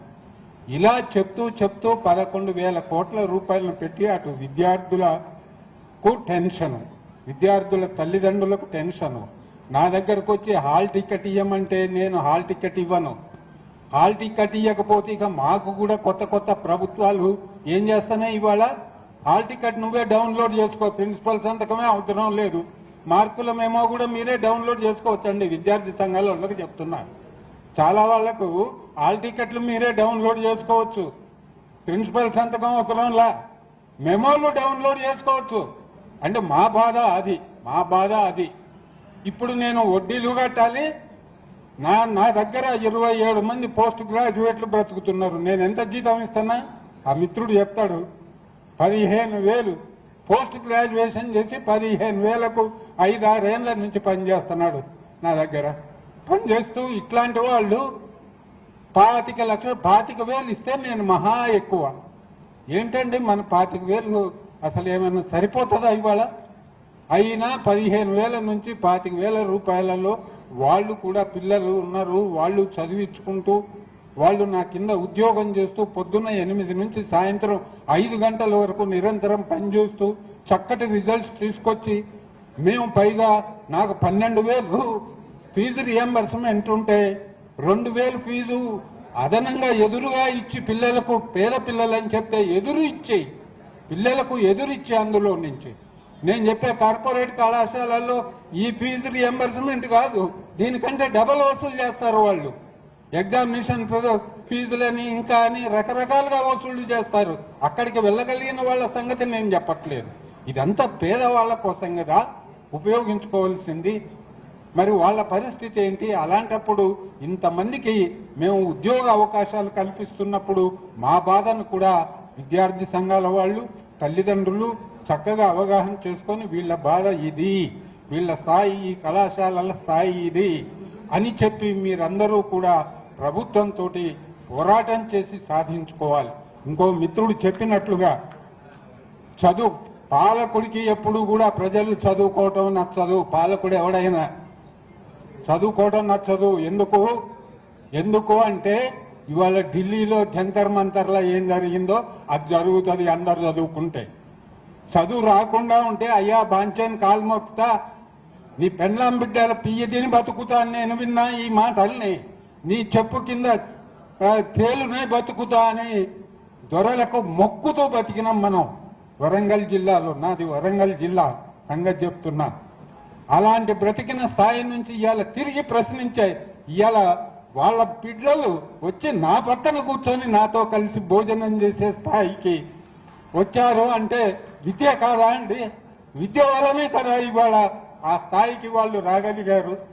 అటువంటి విద్యను ఇదేంటండి భిక్ష వేసినట్లుగా స్కాలర్షిప్లు మెరిట్ ఇవి అన్ని మేము ఏదో ఇస్తున్నాం అని చాలా గొప్పలు చెప్పుకుంటూ వాటన్నిటినీ సమయానికి ఇవ్వకుండా ఇచ్చిన వాటిల్లో కూడా వాళ్ళ వంతు వాళ్ళకేదో కరువు అయినట్లుగా వాళ్ళ వంతు వాటాలను 10% 20% తీసుకుంటూ చాలా అన్యాయం చేస్తా ఉన్నారు.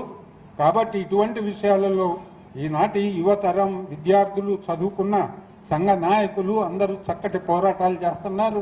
మీరు చాలా చక్కటి రౌండ్ టేబుల్ సమావేశం పెట్టి ఇలాంటి అభిప్రాయాలను అన్నింటినీ కూడా సేకరించి ఎవరైతే రాజకీయంగా అక్కడ చర్చించాల్సినటువంటి సభల్లో చర్చించి సరి అయినటువంటివి అనేక సమస్యల్ని ఇంకా మీరు దృష్టికి తీసుకొని వెళ్ళి పాలకుల యొక్క మెడలు వంచి ఈ విద్యార్థి లోకానికి మేలు సమకూర్చాలని నాయకుల నుండి నేను ఆశిస్తూ కోరుకుంటూ నాకు ఈ అవకాశం ఇచ్చినందుకు అందరికీ ధన్యవాదాలు చెప్తూ సెలవు తీసుకుంటున్నా. నమస్కారం. ధన్యవాదాలండి పెద్దలు. ఎందుకంటే ఒక అనుభవశాలి ఉంటే ఒక గ్రంథాలయం మన ఎమ్మటి ఉన్నట్టు అని చెప్పేసి పెద్దలు అంటారు. కాబట్టి వారి అనుభవాన్ని అంతా రంగరించి విద్యా వ్యవస్థను కాపాడుకోవటం కోసం, తెలంగాణలో మన విద్యా వ్యవస్థను కాపాడు కోసం వారు ఆవేదనతో ఈ వయసులో కూడా వచ్చి, ఎందుకంటే చట్టసభల్లో చాలా అంశాలు మాట్లాడతాం, ఇది మన ప్రజల మధ్యలో ఏర్పాటు చేసుకున్న సదస్సు కాబట్టి దీనికి సార్థకత ఉండాలని చెప్పేసి వారి అనుభవాన్ని అంతా రంగరించి విలువైన సూచన సలహాలు ఇచ్చినందుకు పెద్దలు మండా సుబ్బారావు గారికి ఈ రౌండ్ టేబుల్ సమావేశం తరఫున హృదయపూర్వకంగా ధన్యవాదాలు తెలియజేస్తున్నాం.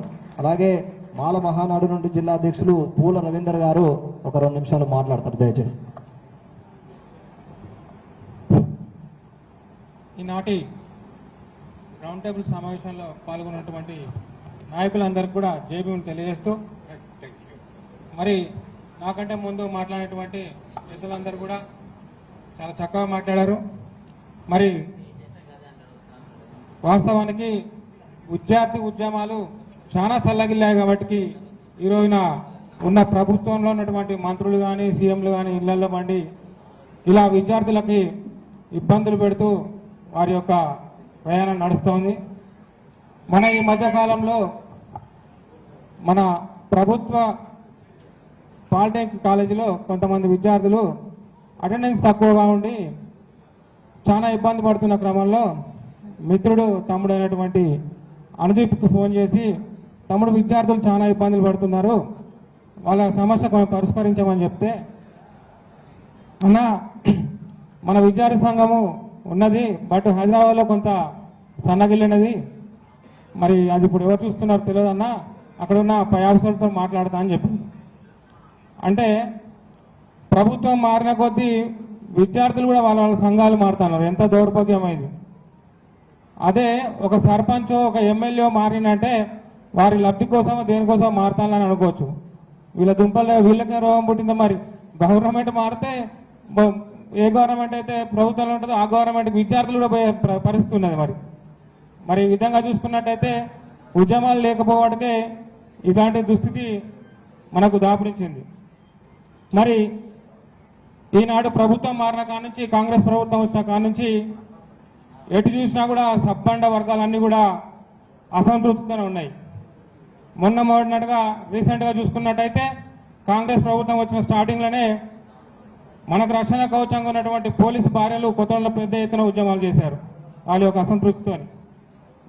అదేవిధంగా ఇప్పుడున్నటువంటి యూరియా కోసం రైతులు ఎంత ఇబ్బందులు పడుతున్నారు, రైతులు అసంతృప్తితో ఉన్నారు. అదేవిధంగా అంగన్వాడీ టీచర్లు వాళ్ళు అసంతృప్తితో ఉన్నారు. అదేవిధంగా ఆశా వర్కర్లు, అదేవిధంగా ఉపాధ్యాయులు. మరి ఏ వర్గం తృప్తిగా ఉన్నది? ప్రతి ఒక్క వర్గాన్ని రోడ్డు మీద పడేసి ఈ రోజున రేవంత్ రెడ్డి వాళ్ళ మనవడికి దోశలు వేసుకుంటే ఇంట్లో ఉన్నాడు. మరి ఆయన దోశలు వేసుకొని ఇంట్లో ఉంటాడు, సబ్బండ వర్గాలను మొత్తం బయట తోలిండు. మరి ఎవరు తృప్తిగా ఉన్నారంటే ఈ రోజున కేసీఆర్ గారు కట్టించినటువంటి మన ఇళ్లకు 3 రంగులు వేసి ఇందిరమ్మ ఇల్లు అని చెప్పి పంచుకుంటూ వాటి దళారులు ఎంతోంత డబ్బులు తీసుకుని సొమ్ము చేసుకుంటే వాళ్ళు తృప్తిగా ఉన్నారు. అదేవిధంగా హైదరాబాద్లో ల్యాండ్ మాఫియా చేస్తున్నటువంటి ఆయన అన్నదమ్ములు తృప్తిగా ఉన్నారు. మరి ప్రతి ఒక్కరు కూడా రోడ్డు మీద పడ్డారు. మరి ఈ రోడ్డు మీద పడ్డం, మరి ఇంట్లో బయటకు తరిమి కొట్టాలంటే ఈ రోజున ఉన్న విద్యార్థి సంఘాలన్నీ కూడా ఏకతాటిపైన ప్రయాణించి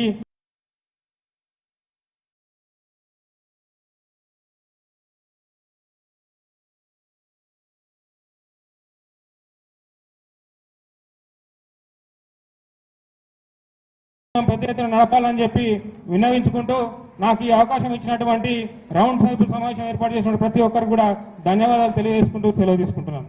జై భీమ్. ధన్యవాదాలండి. జాతీయ బీసీ సంఘం జిల్లా ప్రధాన కార్యదర్శి భూపతి శ్రీనివాసరావు గారు ఒక 2 నిమిషాలు మాట్లాడతారు. ఈరోజు ఈ రౌండ్ టేబుల్ సమావేశాన్ని ఏర్పాటు చేసిన గతంలో ఎమ్మెల్సీ అభ్యర్థిగా పోటీ చేసిన గౌరవ పెద్దలు రాకేష్ రెడ్డి గారికి, అదేవిధంగా ఈ రౌండ్ టేబుల్ సమావేశానికి ముఖ్య అతిథులుగా హాజరైన మన రాజ్యసభ సభ్యులు, MP, deputy floor leader Vaddiraju Ravichandra Gayatri Raveena గారికి, అదేవిధంగా మాజీ అశ్వరాపేట నియోజకవర్గ ఎమ్మెల్యే, మాజీ ట్రైకర్ చైర్మన్ తాటి వెంకటేశ్వరరావు గారికి, కాపు సీతామహాలక్ష్మి గారికి, ఉమ్మడి ఖమ్మం జిల్లా ఉద్యమ నాయకులు దిండిగల రాజేంద్ర గారికి, మరియు మాజీ ఎంపీపీ శాంతి గారికి, అనుదీప్ గారికి, బండి రాజన్న గారికి, అదేవిధంగా ఈరోజు మనం చూస్తున్నాం ఈ కాంగ్రెస్ పార్టీ సర్కార్ రేవంత్ రెడ్డి వచ్చిన తర్వాత విద్యాశాఖను దగ్గర పెట్టుకొని ఈరోజు స్కాలర్షిప్లు కానీ, ఫీజు రిమంబర్మెంట్స్ కానీ, అదేవిధంగా స్వర్గీయ డాక్టర్ రాజశేఖర రెడ్డి గారు ముఖ్యమంత్రిగా ఉన్నప్పుడు ఆ రోజులలో పిల్లలు చదువుల కోసం ముందు చూపుతోని ఆ రోజు విడుదల చేయడం జరిగింది. అదేవిధంగా ఈ రోజు ఉన్న ముఖ్యమంత్రి ఈ రోజు స్కాలర్షిప్లు విడుదల చేయకుండా, అదేవిధంగా ఫీజు రిమెంబర్మెంట్స్ విడుదల చేయకుండా ఈ రోజు ఎవరు మాట్లాడితే వాళ్ళ మీద నోటికి వచ్చినట్టు ఆ బూతులు మనకు కూడా రావు. ఆ బూతులు ఈ రోజు ఈ తెలంగాణ ముఖ్యమంత్రి రేవంత్ రెడ్డి అడ్డగోలుగా ఇష్టం వచ్చినట్టు మాట్లాడుతున్న ఈ రేవంత్ రెడ్డికి ఈ రోజు రానున్న రోజుల్లో మన స్టూడెంట్స్ విభాగం తరఫున, అదేవిధంగా అన్ని కులాల తరఫున మనం ఐకమత్యంగా ఉండి రానున్న రోజుల్లో పోరాడాలని నేను ఈ అవకాశం ఇచ్చిన పెద్దలందరికీ నేను నమస్కారం తెలియజేస్తున్నాను. ధన్యవాదాలండి. తెలంగాణ ఉద్యమకారుల ఫోరం నుండి ఎండి మసూద్ గారు 1 నిమిషం మాట్లాడాలి. ఆల్రెడీ 1:30 దాటింది. దయచేసి 1 నిమిషం మాట్లాడాలి.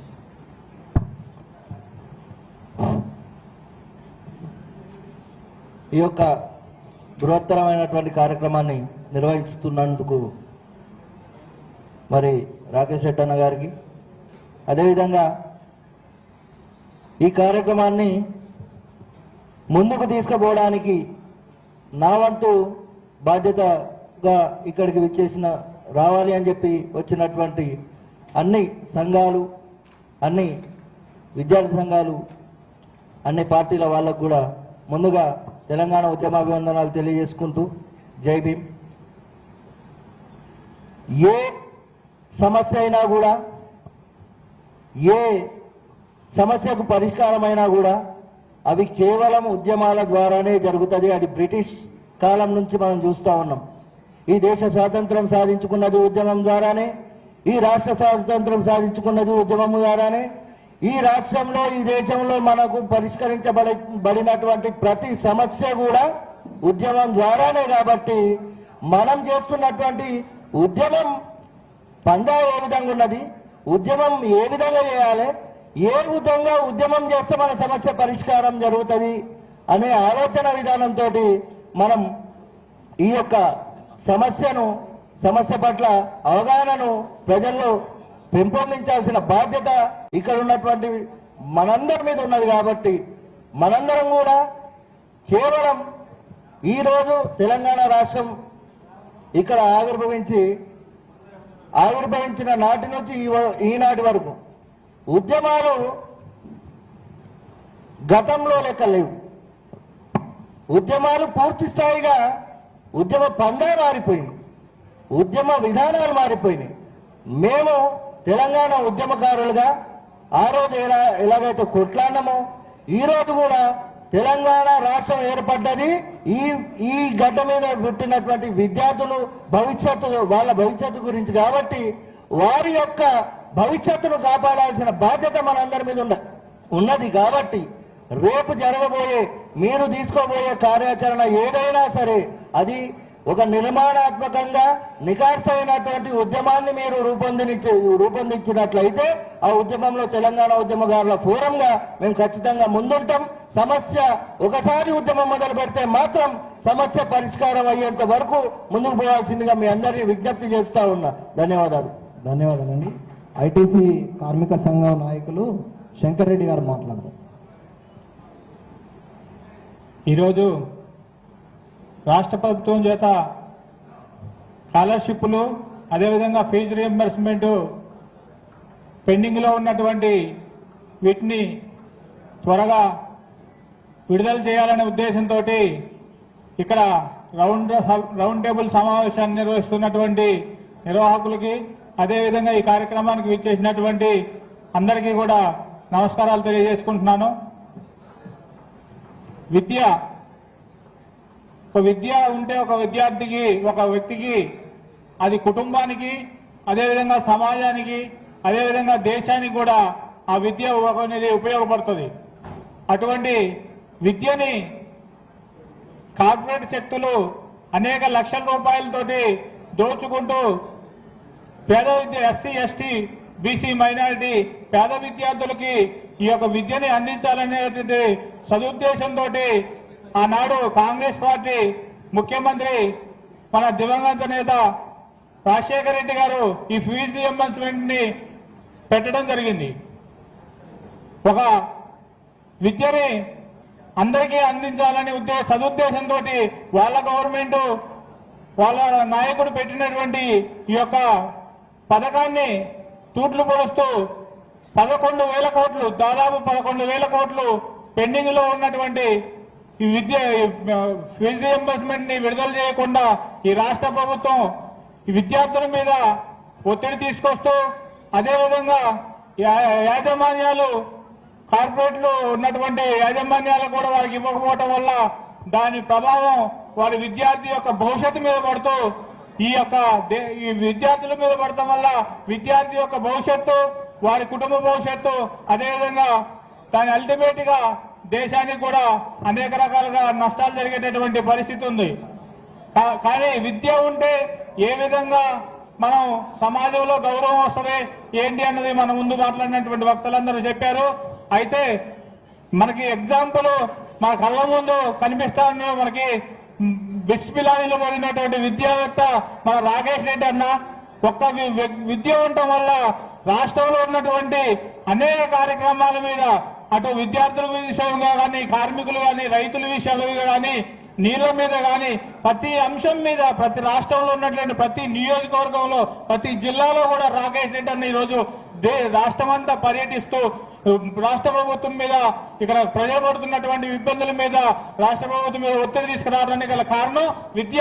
ఆయన ప్రతి ఒక్క అంశం మీద కూడా అవగాహన కలిగినటువంటి వ్యక్తి కాబట్టి ఆయన చదువుకున్నటువంటి దాని మీద ఇంతమంది ఈరోజు ఇక్కడ ఈ రౌండ్ టేబుల్ సమావేశం నిర్వహించడానికి BRS party working president KTR గారు నియమించారంటే అర్హత ఈరోజు చదువు. ఆ చదువు అటువంటి కాబట్టి చదువుతున్నటువంటి విద్యార్థులకు ఇటువంటి స్కాలర్షిప్ రూపంలో ఈ యొక్క గవర్నమెంట్ వెనక్కి లాగుతూ వారి భవిష్యత్తుని తుజించేటటువంటి పరిస్థితి ఉంది. కాబట్టి ఈ రోజు ఈ రౌండ్ టేబుల్ సమావేశంలో అనేక మంది మేధావులు, అనేక రకాల పార్టీల నుంచి, అనేక వర్గాల నుంచి వచ్చాం. అందరం కూర్చున్నటువంటి ముఖ్య కారణం ఏంటంటే ఈ యొక్క సమావేశాల ద్వారా రాష్ట్ర ప్రభుత్వం మీద ఏ విధంగా ఒత్తిడి తీసుకురావాలి, మనందరం కూడా ఒక ఐక్య కార్యాచరణ చేసి ఏది కూడా పార్టీలకు అతీతంగా ఎవరికి అతీతంగా కాకుండా అందరూ మన పేద విద్యార్థులకి అండగా నిలబడి ఒక ఐక్య కార్యాచరణ తీసుకొచ్చి ప్రభుత్వం మీద ఒత్తిడి తీసుకురావాలని చెప్పేసి అందరం కూడా ఈ యొక్క ఇచ్చేటటువంటి ఒక కార్యాచరణకి అందరం కూడా కట్టుబడి ఉండి రాష్ట్ర ప్రభుత్వం మీద ఒత్తిడి తీసుకొచ్చి పేద విద్యార్థులకు అండగా నిలబడాలని చెప్పి కోరుకుంటూ ఈ అవకాశం ఇచ్చిన మీ అందరికీ కూడా ధన్యవాదాలు తెలియజేసుకుని సెలవు తీసుకుంటున్నాను. Thank you. ధన్యవాదాలండి. బీఆర్ఎస్ నుండి మన అనుదీప్ గారు మాట్లాడారు. జై తెలంగాణ. సభకు నమస్కారం తెలియజేసుకుంటూ 2014లో తెలంగాణ రాష్ట్రం ఏర్పాటు జరగకముందు మరి ఆ రోజు విద్యార్థి సంఘం నాయకులుగా మరి నేనైతేనేంది, ఇక్కడ ఉన్నటువంటి నా సహచరులు చాలా మంది అయితేనేంది ఆ రోజు ఉన్నటువంటి కాంగ్రెస్ ప్రభుత్వం మీద అనేక పోరాటాలు, స్కాలర్షిప్లు విడుదల చేయాలని పోరాటాలు చేయడం జరిగింది.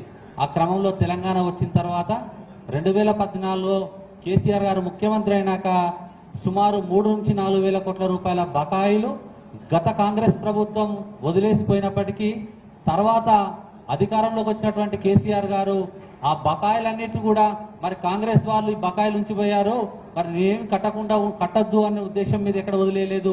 మరి ఆ బకాయిలన్నీ కూడా మన విద్యార్థులే, మన కాలేజీ యాజమాన్యాలే కాబట్టి అని బాధ్యత తీసుకొని ప్రతి రూపాయిని కేసీఆర్ గారు కట్టడం జరిగింది. ఆ కాలక్రమేణా 10 సంవత్సరాలు కోవిడ్ వచ్చేంత వరకు స్కాలర్షిప్ ఎటువంటి ఇబ్బంది లేకుండా స్కాలర్షిప్ కానీ రియంబర్స్మెంట్ కానీ కేసీఆర్ గారి ప్రభుత్వంలో అమలు చేయడం జరిగింది. ఆ తర్వాత ఎప్పుడైతే కోవిడ్ వచ్చిందో కోవిడ్లో జరిగినటువంటి ఆర్థిక ఇబ్బందుల మూలంగా స్కాలర్షిప్ విషయంలో కొంత ఇబ్బంది జరిగినా ఇంత ఇబ్బంది కేసీఆర్ గవర్నమెంట్లో ఎప్పుడు జరగలేదు. కానీ ఈ కాంగ్రెస్ గవర్నమెంట్ అధికారంలో వచ్చిన తర్వాత మరి ఈ 3 సంవత్సరాల కాలంలో ఎక్కడ కూడా రియంబర్స్మెంట్లను అమలు చేస్తలేదు, స్కాలర్షిప్ ఇస్తలేదు. దీనివల్ల అనేకమైనటువంటి కాలేజీలు బంద్ అవుతున్నాయి, విద్యార్థులు చదువుకు దూరం అవుతున్నారు. దీనికి గల ప్రధానమైన కారణం కమిషన్. మనందరికీ తెలవాల్సిన విషయం ఏంటంటే గతంలో కూడా ఫీజు రియంబర్స్మెంట్ ప్రభుత్వం విడుదల చేస్తే ప్రతి నెల ఒక్కొక్క జిల్లా ఒక్కొక్క డివిజన్ ప్రకారంగా రియంబర్స్మెంట్లు కాలేజీలకు విడుదల చేస్తూ వచ్చేవాళ్ళు. కానీ ఈ కాంగ్రెస్ గవర్నమెంట్ వచ్చిన తర్వాత ఎవడు వెళ్ళి 10% కమిషన్ ఇస్తాడో, ఏ కాలేజ్ యాజమాన్యం వెళ్ళి 10% కమిషన్ ఇస్తుందో ఆ కాలేజీ యాజమాన్యానికి మాత్రమే రియంబర్స్మెంట్ విడుదలవుతుంది. ఆ 10% కమిషన్ ఇవ్వని వాళ్ళకు మాత్రం రియంబర్స్మెంట్ విడుదలవుతలేదు. దానివల్ల మొత్తం చిన్న కాలేజీలు మొత్తం మూసుకుపోయే పరిస్థితి ఉన్నది. అదేవిధంగా మరి విద్యార్థులు విద్యకు దూరమైనటువంటి దుర్భరమైన పరిస్థితి ఉంది. కాబట్టి ఈ కాంగ్రెస్ ప్రభుత్వాన్ని ఈ వేదిక ద్వారా హెచ్చరిస్తున్నాం. మరి ఈ వేదికనే ఒక మార్గం తీసుకొని అందరు ఏకీకృతం చేసి ఢిల్లీలో ఏ విధంగా అయితే పోరాటం జరుగుతుందో అదే విధంగా రియంబర్స్మెంట్ ని పూర్తిగా అమలు చేసేంత వరకు మనందరం పోరాటంలో ముందుండాలని తెలియజేసుకుంటూ నాకు ఈ అవకాశం ఇచ్చినందుకు హృదయపూర్వక ధన్యవాదాలు తెలియజేస్తున్నాను. జై తెలంగాణ.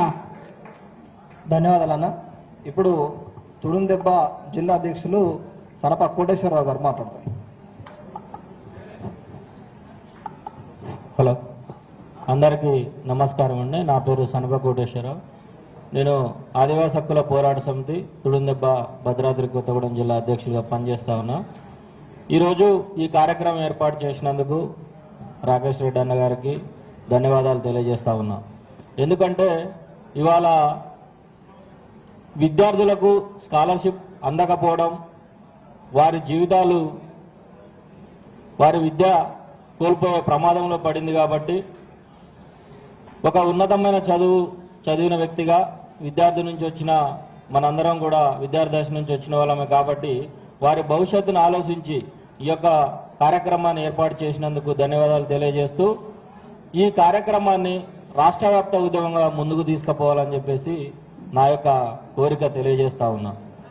ఎందుకంటే ప్రతి సంవత్సరం ఎంతోమంది విద్యార్థులు గ్రాడ్యుయేట్లు వారి విద్యను అభ్యసించి దూర ప్రాంతాలకు చదువులకు వెళ్తూ ఉన్నారు. మరి ఈరోజు వాళ్ళు అలా వారి చదువును ముందుకు సాగకుండా, ఈ స్కాలర్షిప్ రాకుండా ఇబ్బందులకు గురి చేస్తూ ఉన్నారు. ఏదైతే ఈరోజు స్కాలర్షిప్లు విడుదల చేస్తాం అని చెప్పేసి ఆ రోజు చెప్పి ఈరోజు గద్దెనెక్కిన తర్వాత స్కాలర్షిప్లు విడుదల చేయకపోవడం మరి చాలా దారుణం అని చెప్పేసి నేను తెలియజేస్తా ఉన్నా. ఈ స్కాలర్షిప్ విడుదలలో నేను కూడా ఒక బాధితుడిని మీకు తెలియజేస్తా ఉన్నా. ఎందుకంటే 2023లో నేను మాస్టర్ ఆఫ్ లా సుబేదార్కి కాకతీయ యూనివర్సిటీలో చేసినప్పుడు స్కాలర్షిప్ ద్వారానే చదువుతున్నప్పుడు నాకు స్కాలర్షిప్ రాకపోతే నా ఎగ్జామ్ ఫీజు యూనివర్సిటీ వాళ్ళు ఎగ్జామ్ ఫీజు కట్టించుకోలేదు. యూనివర్సిటీ కాలేజీలో కాకతీయ 35,000 స్కాలర్షిప్ రావాల్సి ఉండే, రాకపోతే అప్పటికప్పుడు అప్పు తీసుకొచ్చి 35,000 కట్టి ఫస్ట్ ఇయర్ కంప్లీట్ చేసి తర్వాత సెకండ్ ఇయర్లో అయినా వస్తుంది అని చెప్పేసి నేను ఆలోచన చేసి సెకండ్ ఇయర్లో కూడా దరఖాస్తు చేస్తే సెకండ్ ఇయర్లో కూడా నాకు స్కాలర్షిప్ రాలే. ఇప్పటి వరకు 2 ఇయర్స్ నాకు రావాల్సిన 70,000 స్కాలర్షిప్ రాలే. కానీ నేనైతే ఎలాగో నా చదువు అయితే మాస్టర్ ఆఫ్ లా పూర్తి చేయగలిగిన. కానీ నాతో పాటు ఉన్న కొంతమంది కనీసం ఆ ఫస్ట్ ఇయర్ని కూడా కంప్లీట్ చేయలేని పరిస్థితి, విద్యార్థులు వాళ్ళు విద్యను కోల్పోయే పరిస్థితి ఉన్నది. అది మన తెలంగాణ రాష్ట్రానికే ప్రమాదం. ఎందుకంటే ఇవాళ విద్యార్థులు వాళ్ళ విద్య ద్వారానే మన రాష్ట్ర అభివృద్ధి ముందుకు తీసుకుపోతాం కాబట్టి ఆ విద్య అందకుండా పోవడం వల్ల మన రాష్ట్రం వెనకడుగు వేస్తుంది అని చెప్పేసి నా యొక్క అభిప్రాయం. ఎందుకంటే ఇవాళ 11,000 కోట్లు అని చెప్తూ ఉన్నాం. 11,000 కోట్లు అంటే దాదాపు ఒక 5-6 సంవత్సరాల నుంచి విద్యార్థులు రాకపోతే స్కాలర్షిప్ అందని విద్యార్థులు ఎంతమంది వాళ్ళ డ్రాప్అవుట్స్ అయ్యి వాళ్ళ ఇళ్లలో కూర్చొని ఉన్నారు, పనులకు పోతా ఉన్నారు, మేస్త్రి పనులకు టాపీ పనులకు పోయే పరిస్థితి ఇవాళ మన గ్రామాల్లో కనబడతా ఉంది. ఎక్కువగా స్కాలర్షిప్ చదివేది ఎస్సీ, ఎస్టీ, బీసీ, మైనార్టీలకు సంబంధించిన నిరుపేద విద్యార్థులు మాత్రమే మరి చదువుతున్నారు. కాబట్టి వారికి అందాల్సిన ఈ విద్య, వాళ్ళకి రావాల్సిన స్కాలర్షిప్లు ఎంబటే రావాలని, ఎంబటే విడుదల చేయాలని చెప్పేసి ఈ సభా వేదిక ముందు నేను వారిని డిమాండ్ చేస్తా ఉన్నా. ఈ ఉద్యమం ఇక్కడితో, ఈ భద్రాద్రి కొత్తగూడ జిల్లా ఇక్కడితో ఆగకుండా రాష్ట్ర వ్యాప్త ఒక గట్టి ఉద్యమాన్ని తీసుకుపోయి ఇక్కడున్న విద్యార్థి సంఘాలందరినీ ఏకం చేసి ముందుకు తీసుకుపోయి అవసరమైతే అసెంబ్లీ ముట్టడి కానీ, రేవంత్ రెడ్డి గారి ఇల్లు ముట్టడి కానీ పెద్ద కార్యక్రమం రాష్ట్ర వ్యాప్తంగా తీసుకొని స్కాలర్షిప్ వచ్చేదాకా కూడా ఈ యొక్క ఉద్యమాన్ని వెనక్కి పోకుండా ముందుకు తీసుకుపోవాలని చెప్పేసి రాకేష్ రెడ్డి అన్న గారిని కోరుతా ఉన్నా. మరి ఈ అవకాశం నాకు కల్పించినందుకు అందరికీ కూడా ప్రత్యేక ధన్యవాదాలు తెలియజేసుకుంటూ సెలవు తీసుకుంటున్నాను. ధన్యవాదాలండి. సిపిఐఎంఎల్ మాస్ లైన్ జిల్లా కార్యదర్శి గోపాలరావు, జిల్లా అధ్యక్షులు, జిల్లా నాయకులు గోపాలరావు గారు మాట్లాడతారు. మిత్రులందరికీ నమస్కారాలు. మీరు చేపట్టిన ఈ ఉద్యమానికి సిపిఐఎంఎల్ మాస్ లైన్ పార్టీ సంపూర్ణ మద్దతును తెలియజేస్తుంది. మిత్రులారా, ప్రధానంగా 11,000 కోట్ల బకాయిలు, పేద విద్యార్థుల చదువులు ఈరోజు సమస్యాత్మకంగా మారిన పరిస్థితుల్లో ఈ కార్యక్రమాన్ని చేపట్టడం హర్షించదగ్గ విషయం. అయితే ఈ సమస్య ఇక్కడిదే కాదు, ఇది మిత్రులు చెప్పినట్టుగా రాష్ట్ర వ్యాప్తంగా ఉన్న సమస్య. కాబట్టి దీని పరిష్కార మార్గాన్ని కూడా రాష్ట్ర కేంద్రం నుంచి ఖచ్చితంగా కార్యక్రమాన్ని ఏర్పాటు చేసుకొని దాన్ని దశల వారీ కార్యక్రమం కావచ్చు, లేదా ఏదైతే అన్ని సంఘాలని, విద్యార్థి సంఘాలని, యువజన సంఘాలని, ప్రజా సంఘాలని అందరినీ కలుపుకొని ఒక రాష్ట్ర వ్యాప్త ఉద్యమంగా చేపట్టినప్పుడు మాత్రమే ఈ సమస్య పరిష్కారం అవుతుందని మేము భావిస్తున్నాం. అయితే మనం తెలంగాణ రావడం కోసం కొట్లాడినప్పుడు ఈ తెలంగాణ వస్తే బంగారు తెలంగాణగా మారుతుంది. దయచేసి ఎవరైనా మాట్లాడకండి. మనం ఈ బంగారు తెలంగాణలో మన బతుకులు మారుతాయని భావించాం. నిజమే, నిధులు వస్తాయి, నీళ్లు వస్తాయి, నియామకాలు, ఉద్యోగాలు వస్తాయని కూడా కొట్లాడారు. మీ అందరికీ తెలుసు, నిధులు వచ్చాయి, కానీ ఎక్కడ పోయినా మీ అందరికీ తెలుసు. ఎందుకంటే ఈ ప్రభుత్వం అంటే అనకూడదు, మనం విమర్శగా భావించద్దు. బీఆర్ఎస్ నాయకులు రైతు బంధు పథకం తీసుకొచ్చిన సమయంలో మన మల్లారెడ్డి గారు కూడా 234 కోట్లు రైతు బంధు పథకం వచ్చిందని ఆయన గర్వంగా చెప్పాడు. మరి ఆయనకు అవసరం ఈ పథకం అంటే ఎవరైతే రైతులు, పేదవారైతే ఎవరుండో లేదా మధ్యతరగతి ఎవరుండో అంటే ఒక పథకాన్ని ప్రవేశపెట్టేటప్పుడు ఆ పథకం ఎవరికి లబ్ధి చేకూర్చాలి అనే ఒక విషయాన్ని స్పష్టంగా మార్గదర్శకాలని చేపట్టి చేసినట్టయితే ఈరోజు 100,000 కోట్ల రూపాయలు దుర్వినియోగం కాకపోయాయని నేను భావిస్తాను. ఎందుకంటే ఖచ్చితంగా మనకు తెలుసు, అవసరం లేని వాళ్ళు కూడా రైతు బంధు పోయింది.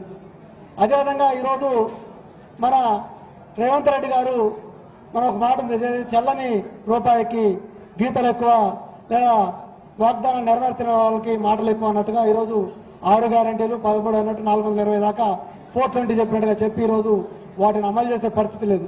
కానీ ఏం చెప్తున్నారు, మేము అధికారంలోకి వచ్చినప్పటికీ ఈ రాష్ట్రంలో అప్పు ఉంది, సుమారు 6.71 లక్షల కోట్ల అప్పు ఉంది. మాకు పోయిన పాత గవర్నమెంట్ మా అప్పుని మాకు చూపెట్టిపోయారు. ఆ అప్పు ఇవ్వడం వల్ల మేము అప్పుతో ఏం చేయలేకపోతామని చెప్తారు. కానీ నువ్వు ఏదైతే మేనిఫెస్టోని ప్రవేశపెట్టేటప్పుడు, మేనిఫెస్టోని తయారు చేసుకునేటప్పుడు ఈ రాష్ట్రంలో ఏమున్నాయో ఈ రేవంత్ రెడ్డికి తెలియదా? ఎంత అప్పు ఉన్నది, ఎంత ఆదా ఉన్నది, లేదా ఏ నిధులు చేపట్టాలో, ఎక్కడికి తెచ్చుకోవాలనే విషయం తెలియదా అంటే తెలుసు. కానీ ప్రజలని లేదా మభ్యపెట్టి ఓట్లను దండుకునేందుకు 6 గ్యారెంటీల పేరుతో ఒక 420 చేపట్టి డిక్లరేషన్ చేపట్టి ఈరోజు మనందరిని మభ్యపెట్టి ఓట్లు దండుకొని ఈరోజు నాకు చేత కాదు, ఉద్యోగస్తులపై నాకు నా జీతం ఏమని అడితే నన్ను కోతకు తింటా అని చెప్పే పరిస్థితి, లేదా వానలు రావట్లేదంటే ప్రతిపక్ష ఎమ్మెల్యేలను లేదా నాయకులను కోసి రక్తతరని ఒక హీనమైన మాటలు మాట్లాడుతున్న దౌర్భాగ్య స్థితిలో ఈరోజు మనం ఉన్నాం. కాబట్టి ఖచ్చితంగా ఏదైతే ఉందో గవర్నమెంట్ చేపడుతున్న చర్యలు ఏవైతున్నాయో ప్రజా వ్యతిరేకంగా కావచ్చు లేదా విద్యార్థి వ్యతిరేకంగా ఉన్న చర్యలు కావచ్చు, ఈరోజు రాష్ట్రంలో నెలకొన్న అనేక కార్యక్రమాలు కూడా ప్రజా వ్యతిరేకంగా ఉన్నాయి. కాబట్టి వీటికి వ్యతిరేకంగా చేసే పోరాటాల్లో సిపిఎంఎల్ మాస్ లైన్ ముందుంటుందని తెలియజేస్తూ అదేవిధంగా చిన్న విజ్ఞప్తిని కూడా మీకు తెలియజేయదలుచుకున్నాను. ఎందుకంటే మనం ఇక్కడ ఇంత సార్ అబ్రామ్ సార్ చెప్పినట్టుగా హాస్పిటల్కి పేషెంట్ వస్తే సీరియస్ పేషెంట్కే ట్రీట్మెంట్ చేయాలి. ఈరోజు నా దృష్టిలో ఈ 11,000 కోట్లు లేదా స్కాలర్షిప్లు ఫీజు రియంబర్స్మెంట్లు ఒక చిన్న కడుపు నొప్పి మాత్రమే, అంటే కడుపు నొప్పి వచ్చిన పేషెంట్ మాత్రమే. ఈరోజు దేశ నడుబొడ్డున ఢిల్లీలో కాక్రోచ్ పేరుతో లేదా విద్యార్థులు నీటి పరీక్ష పేపర్ లీక్ అయితే తమ ప్రాణాలను పణంగా పెట్టి పోరాడుతున్న పరిస్థితి మనం చూస్తా ఉన్నాం. కానీ కమ్యూనిస్టులు ఉన్న జిల్లాలు ఉన్నాయి లేదా ఉద్యమకారులు ఉన్న జిల్లాలు ఉన్నాయి. తెలంగాణను సాధించుకున్న ఈ రాష్ట్రంలో నిన్న కేటీఆర్ గారు దీక్ష కూర్చున్నారు, హర్షంతకి విషయం. కానీ మనం వెనకబడిపోయాం, వాళ్ళకి మద్దతు తెలియజేయడంలో వెనకబడ్డాం. ఖచ్చితంగా ఈ డిమాండ్తో పాటు ఏదైతే ఉందో నీటి పరీక్ష విద్యార్థులు జరిగిన అన్యాయానికి వ్యతిరేకంగా జరిగే ఒక ఆందోళన కూడా రూపొందించాలని, అటువంటి ఆందోళనకి మా సిపిఎంఎల్ మాస్టర్ ఎప్పుడు అండగా ఉంటుందని తెలియజేస్తూ మీ అందరికీ ధన్యవాదాలు. లాల్సలం. ధన్యవాదాలండి మీ విలువైన సందేశాన్ని ఇచ్చినందుకు. ఆమ్ ఆద్మీ పార్టీ నుంచి ప్రతినిధి ఆవుట్ల రాంబాబు గారు వచ్చారు, వారు మాట్లాడతారు. దయచేసి కొంచెం సైలెంట్ కూర్చోండి ప్లీజ్. కూర్చోండి, మీలో మీరు మాట్లాడకండి ప్లీజ్. ఫోన్లలో మీరు మాట్లాడితే డిస్టర్బ్ అవుతుంది. దయచేసి కూర్చోండి, ఎవరు మాట్లాడద్దు. ఇప్పుడు హలో, దయచేసి ఒక నిమిషము. ముఖ్యమైన వక్తలు ఇంకా 3-4 మాత్రమే ఉన్నారు. దాంతోనే మనం రౌండ్ టేబుల్ సమావేశాన్ని ముగించుకొని లంచ్ కూడా వెళ్దాము. కాబట్టి దయచేసి అందరూ కూడా నిశ్శబ్దంగా ఇంకొక 20 నిమిషాల్లో మనం ఈ రౌండ్ టేబుల్ని సమావేశం ముగించుకుంటాము. ఇక్కడనే మన భోజనాలు కూడా ఉంటాయి. Thank you. అందరికీ నమస్కారం. వేదికను అలంకరించినటువంటి పెద్దలు, మన పార్లమెంట్ సభ్యులు, అట్లాగే కొత్తగూడెం మీద అభిమానంతో రాష్ట్రమంతా జరుగుతున్నటువంటి ఈ సమావేశం మన కొత్తగూడెం పట్టణంలో కూడా పెట్టడానికి మనందరికీ ఈ అవకాశాన్ని ఇచ్చినటువంటి రాకేష్ రెడ్డి గారికి, మీడియా మిత్రులకు అందరికీ నా పేరు ఆవుటుపల్లి రాంబాబు నమస్కరించి తెలియజేస్తున్నా. ఈ సమావేశంలో అందరూ చెప్పారు, అందరూ కూడా మన పెద్దలు చెప్పే సందేశం గురించి వెయిట్ చేస్తున్నాం. వారు ఏం చెప్తారో, దీని గురించి వాళ్ళు గవర్నమెంట్తో ఏ విధంగా ఫైట్ చేస్తున్నారో, పార్లమెంట్లో ఎట్లా ప్రస్తావిస్తున్నారో, అధికార పార్టీకి ఏ విధంగా తెలియజేస్తున్నారో మనందరికీ వివరించి చెప్పడం కోసం మనందరం ఎదురు చూస్తున్నాం. ఎక్కువ సమయం తీసుకోకుండా మన విన్నపాలు మనకిచ్చినటువంటి ఈ పేపర్లో, పుస్తకంలో మీరు రాసి వారికి పంపిస్తే ఆ విషయాన్ని వారు ఆ కార్లో వెళ్ళేటప్పుడు తర్వాత దాన్ని సమీకరించి ఏ విధంగా దీని గురించి ప్రయత్నం చేయాలో మన సందేశాన్ని వారు తీసుకుంటారు. ఇక్కడ చెబితే మనందరికీ తెలుస్తుంది, కానీ వారు చాలామంది చెప్తున్న విషయాల్లో కొన్నే సమీకరించగలుగుతారు. దయచేసి మంచి అర్థంతో తీసుకుని ఈ సమావేశం నెక్స్ట్ జరిపే అవకాశంలో పేరెంట్స్కి కూడా ఈ విషయాన్ని తెలియాలి. కాబట్టి పేరెంట్ కమిటీ వాళ్ళని కూడా ఇందులో కలుపుకుంటారని నా విన్నపం. ధన్యవాదాలు. అట్లాగే ఇంకో విషయం ఏంటంటే, మన స్టూడెంట్స్ యూనియన్ ప్రతినిధులు ఇక్కడ చాలా మంది ఉన్నారు. మీరు మీ దగ్గర ఉన్నటువంటి, మీ ఏరియాలో ఉన్నటువంటి గవర్నమెంట్ పాఠశాలలో దొరికిన అవకాశాన్ని మనం సద్వినియోగం చేసుకోవాలి. పెద్దల ఎదుట ఈ విషయాలు మనం తెలియజేయాలి.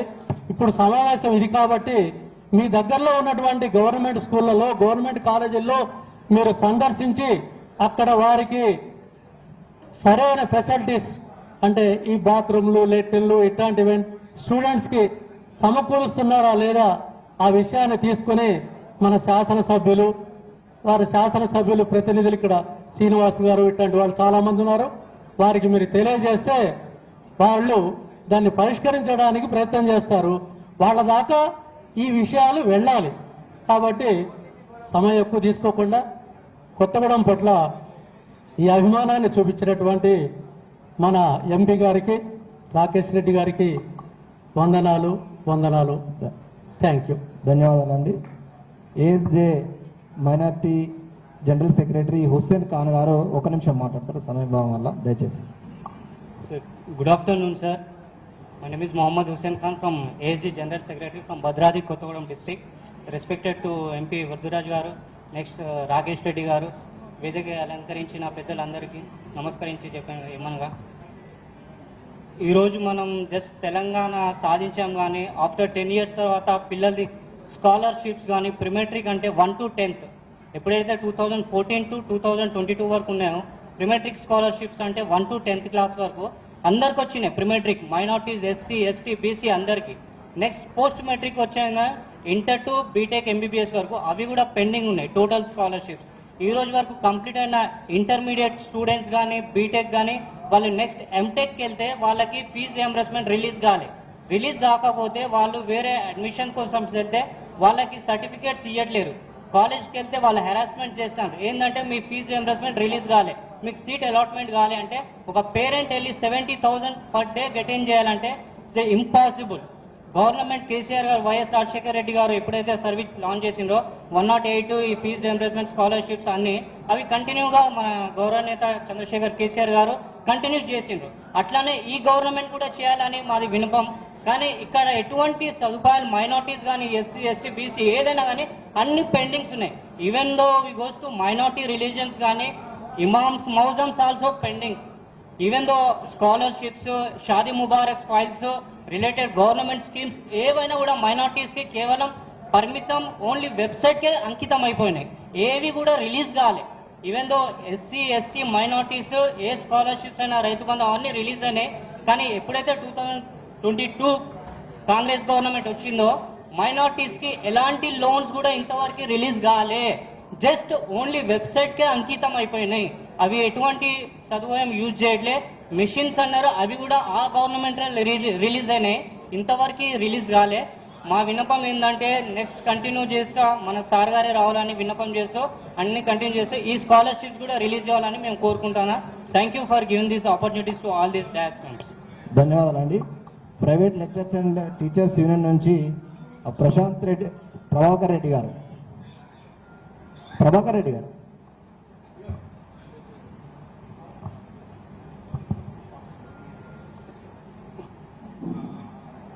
ఈ రౌండ్ టేబుల్ సమావేశాన్ని ఏర్పాటు చేసినటువంటి తెలంగాణ గ్రాడ్యుయేట్స్ ఫోరం ప్రతినిధులకు, ముఖ్యంగా మా అన్న రాకేష్ రెడ్డి గారికి ప్రత్యేక ధన్యవాదాలు.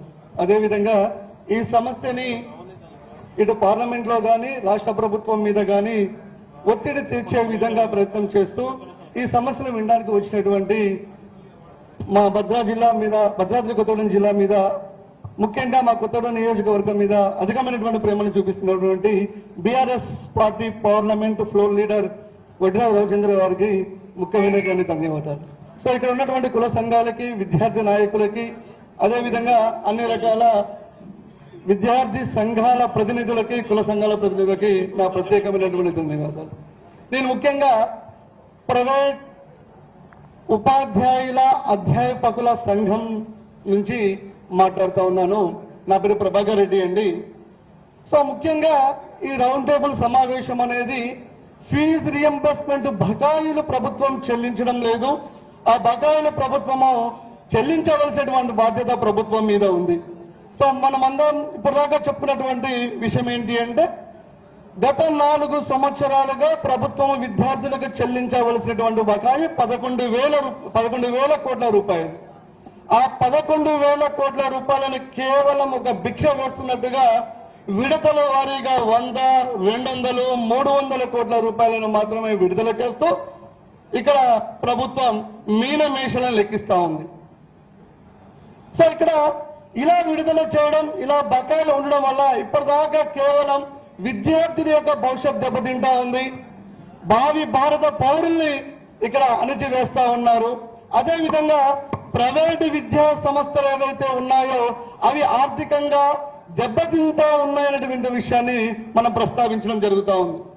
దానితో పాటు ఇందాక పెద్దలు ప్రైవేట్ కాలేజీల అసోసియేషన్ ప్రెసిడెంట్ సుబ్బారావు గారు మాట్లాడుతున్నట్టు ఒక పీజీ చేసినటువంటి అధ్యాపకుడు ఆ ప్రభుత్వ కళాశాలలో లేదా పాఠశాలలో కేవలం 15,000 రూపాయలకు పనిచేస్తున్నప్పుడు ఆ 15,000 రూపాయలతో ఆ కుటుంబాన్ని పోషించలేనటువంటి పరిస్థితుల్లో ఉదయం 8 గంటల నుంచి సాయంత్రం 6 గంటల వరకు కాలేజీల్లో లేదా స్కూల్లో పనిచేస్తూ తిరిగి సాయంత్రం వేళలో ట్యూషన్లు చెప్పుకుంటూ లేదా ఊలా ఓబర్ కొట్టుకుంటూ లేదా ఒక డెలివరీ బాయ్గా పనిచేస్తూ తిరిగి తన కుటుంబాన్ని పోషించుకునేటువంటి పరిస్థితి ఈ రాష్ట్రంలో ఉంది.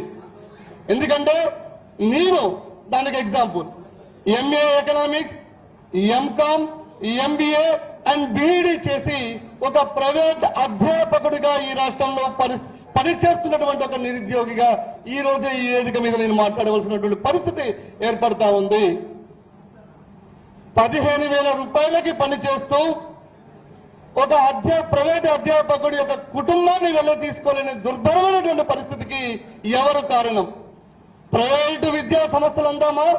ఆ ప్రైవేటు విద్యా సంస్థలు ఆర్థికంగా బలోపేతం చేయలేని ప్రభుత్వాన్ని అందామా?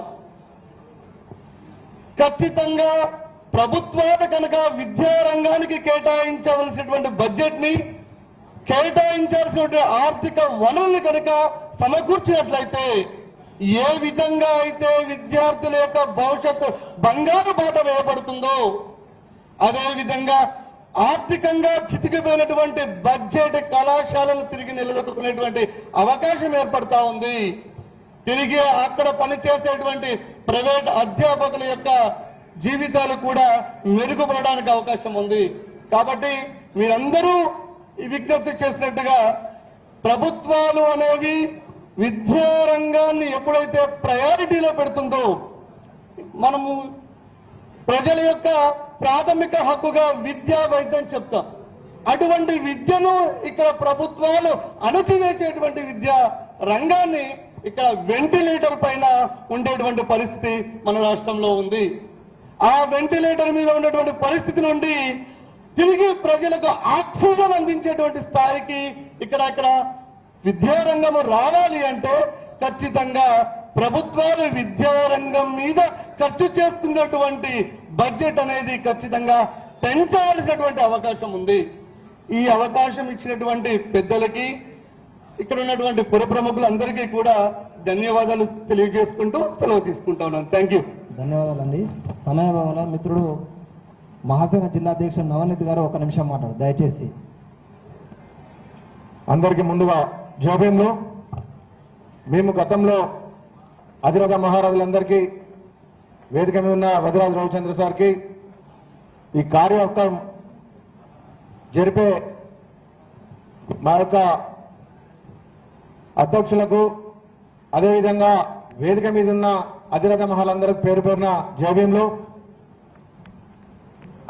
గతంలో ఎన్నో ఉద్యమాలు చేసి ఈ యొక్క స్కాలర్షిప్ల గురించి మేము గతంలో సిపిఐ పార్టీలో ఉన్నప్పుడు ఇదే బండి భాస్కర్ కానీ కోట శివశంకరు బాలకృష్ణ జలాలు మా ఒక టీం వస్తుంటేనే పోలీసు వాళ్ళు హడలెత్తేటోళ్ళు.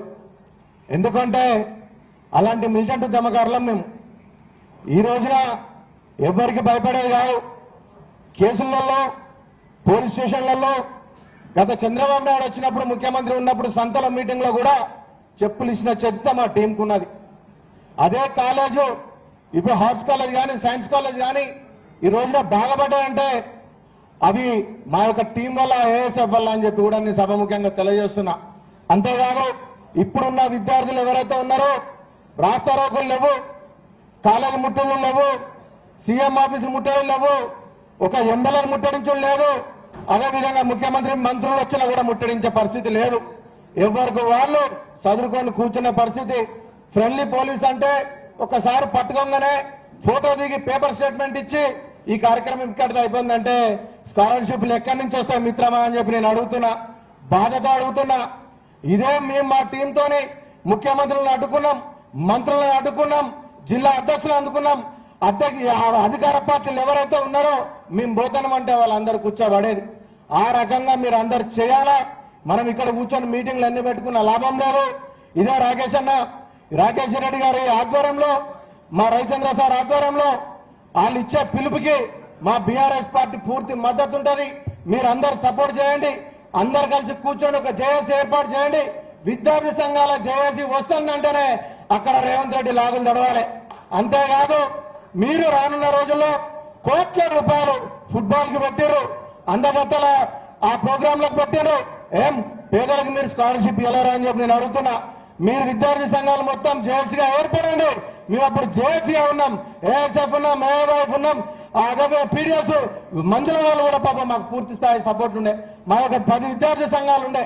ఈ 10 విద్యార్థి సంఘాలు మీరు తీసుకొని జేఏసీగా ఉండి మీరు మంత్రుల నుంచి, ముఖ్యమంత్రుల నుంచి, ఎమ్మెల్యేల నుంచి అందరిని ముట్టుకొని ఒక్కొక్క లాగులు నడుస్తాయి. విద్యార్థి చెల్లించుకుంటే సాధించేది ఏం లేదు.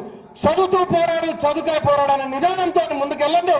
మీరు వెళ్తే ప్రతి ఒక్క దానికి విజయం సాధించవచ్చు అని చెప్పి మేము పూర్తి స్థాయిలో చెప్తూ, అదే మా బీఆర్ఎస్ పార్టీ పూర్తి స్థాయి మీ అందరికి మద్దతు ఉంటుందని చెప్పి తెలియజేస్తూ, కేసులో భయపడండి మిత్రమా, కేసులో భయపడితే అయ్యేది ఏం లేదు, బానిస సంఖ్యలు తప్ప. మీరు కొట్లాడండి. ప్రతి ఒక్క దానికి మా ఏఎస్ఎఫ్ లో మేము ఉన్నప్పుడు, ఏవైఎఫ్ లో ఉన్నప్పుడు, మీ సిపి పార్టీలో పనిచేసేప్పుడు మాదొక చరిత్ర ఉన్నది. ఆ చరిత్ర మీరు ఒకసారి వెనకపై చూడండి. ఎవరికి భయపడేది కాదు, ఒక్కొక్క లాగులు తెలిసేది. అలాంటి ఆ ప్రోగ్రామ్ ను మీరు తీసుకోండి.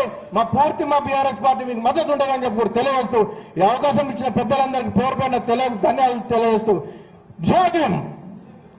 ధన్యవాదాలండి. సిపిఐ రాష్ట్ర నేత మాజీ ఎంపీపీ సలిగంటి శ్రీనివాస్ గారు వారి అమూల్యమైన సందేశాన్ని ఇవ్వాల్సిన కోరు.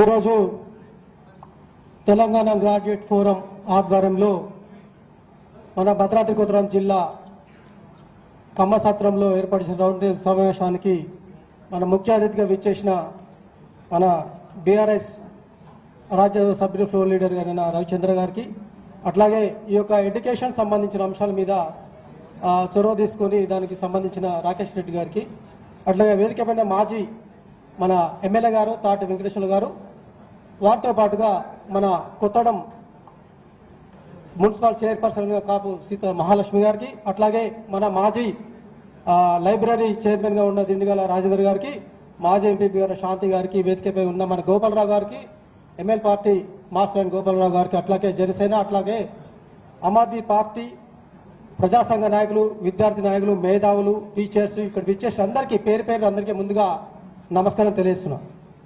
ఈరోజు ఒక మంచి కార్యక్రమాన్ని ఇది ఏర్పాటు చేసినందుకు మేము కమ్యూనిస్ట్ పార్టీ తరఫున ప్రత్యేకించి మేము అభినందన తెలియజేస్తున్నాం. మా జిల్లా party secretary SK Sabir Pasha గారు అందుబాటులో లేని కారణంగా మేము సిపిఐ రాష్ట్ర సమితి సభ్యుని మాజీ ఎంపీపీ 2001-6లో చేయడం కూడా జరిగింది. ఈ కొత్తగూడెం మండలానికి సంబంధించిన అంశాలని, ఈ యొక్క అంశాలని చాలా క్షుణ్ణంగా అన్ని విషయాల్ని ఒక 23 మంది చాలా మంది పాల్గొని అన్ని విషయాలు కూడా ఈ యొక్క రౌండ్ టేబుల్ సమావేశానికి మన ముందుంచడం జరిగింది. భవిష్యత్ లక్ష్యాన్ని ఎట్లా ఏం చేయాలనే విషయాలు కూడా చాలా అన్ని విషయాలు కూడా మన ముందు ఉంచినందుకు ప్రత్యేకించి వారికి కూడా పేరు పేరు అందరికీ నమస్కారాలు తెలియజేస్తూనే, ఈ రియంబర్స్మెంట్ అనేది మన మాజీ ముఖ్యమంత్రిగా స్వర్గీయులు రాజశేఖర్ రెడ్డి గారు 2008లో దీన్ని ప్రారంభించడం జరిగింది. రియంబర్స్మెంట్ ఫీజు అప్పుడు ఏంటంటే గ్రామీణ ప్రాంతాలు ఈ దేశంలో ఎక్కడున్న రాష్ట్రంలో ఉమ్మడి ఆంధ్రప్రదేశ్ ఉన్నప్పుడు కానించి కూడా ఓన్లీ ఎస్సీ ఎస్టీ వాళ్ళకి అప్పుడు స్కాలర్షిప్లు మామూలుగా వచ్చేటి, తర్వాత బీసీ వాళ్ళకి కూడా వచ్చేటి, ఇవి జరిగేటి సాధారణంగా జరుగుతున్నాయి. ఈ రియంబర్స్మెంట్ ఎప్పుడు వచ్చిందో గ్రామీణ ప్రాంతాల్లో, పట్టణ ప్రాంతాల్లో ఉన్న బడుగు బలిగిన వర్గాలు, పేదలు, అన్ని వర్గాల ప్రజలు పేదలు కూడా రియంబర్స్మెంట్ ఈ తెల్ల రేషన్ కార్డు ఉన్న వాళ్ళకి వచ్చే విధంగా చేయడం జరిగింది. చాలా సంతోషం. ఎందుకంటే ప్రతి ఒక్కరికి ఈ దేశంలో విద్య అనేది ప్రశ్నించే గొంతుకలుగా ఉంటాయి కాబట్టి విద్య ద్వారానే సమాజంలో అభివృద్ధి, సామాజికంగా ఏది కూడా అభివృద్ధి చెందాలంటే విద్య అవసరం కాబట్టి దీన్ని దృష్టిలో పెట్టుకొని అప్పుడు రాజశేఖర్ రెడ్డి చేసి చాలా సంతోషం. అప్పుడు ప్రైవేట్ కాలేజీలు ఇక్కడ ఉంటాయి. అక్కడ government college Ramachandra college, junior college, తర్వాత జిల్లా పరిషత్ స్కూల్, ఇవన్నీ ఉండేవి. తర్వాత 90 తర్వాత దీన్ని ప్రైవేటు ఒక కళాశాల రావడం జరిగింది. ఇవన్నీ ప్రైవేట్ నుంచి మెల్లగా మనకి ఇక్కడ వరంగల్ కాకతీయ యూనివర్సిటీ ఆర్ఈసీ ఉండేది, రీజనల్ ఇంజనీరింగ్ కాలేజ్. అక్కడ నుంచి విదేశాల నుంచి కూడా చాలా మంది అక్కడ చదువుకునే వాళ్ళు యూనివర్సిటీలో చేయాలంటే ఉస్మానియా కానీ ఇవన్నీ చాలా జేఎన్టీయూ సంబంధించిన అంశాలు. చాలా విద్యకు అప్పుడు ప్రాధాన్యత ఉండేది. కానీ ఈ మనకు ఈ 2000 నుంచి రీఎంబర్స్మెంట్ వచ్చిన కాడి నుంచి చాలా మంది చదువుకుంటున్నారు. చదువుకున్నప్పుడు వాళ్ళకి సమానంగా గవర్నమెంట్ ప్రభుత్వాలు చేస్తున్న కేంద్ర రాష్ట్ర ప్రభుత్వాలు ఏం చేయాలంటే వాళ్ళకు బయటకు వచ్చిన వాళ్ళకి ఉద్యోగ అవకాశాలు కల్పించే బాధ్యత, తీసుకోవాల్సిన బాధ్యత వాళ్ళకు ఉంటుంది. చాలా చేస్తున్నారు. వాళ్ళ క్రమం చేయడం వల్ల దీని ద్వారా చేయడం అంటే పేద వర్గాలకు, అన్ని వర్గాల ప్రజలకు కూడా చాలా ఉపయోగం జరుగుతుంది.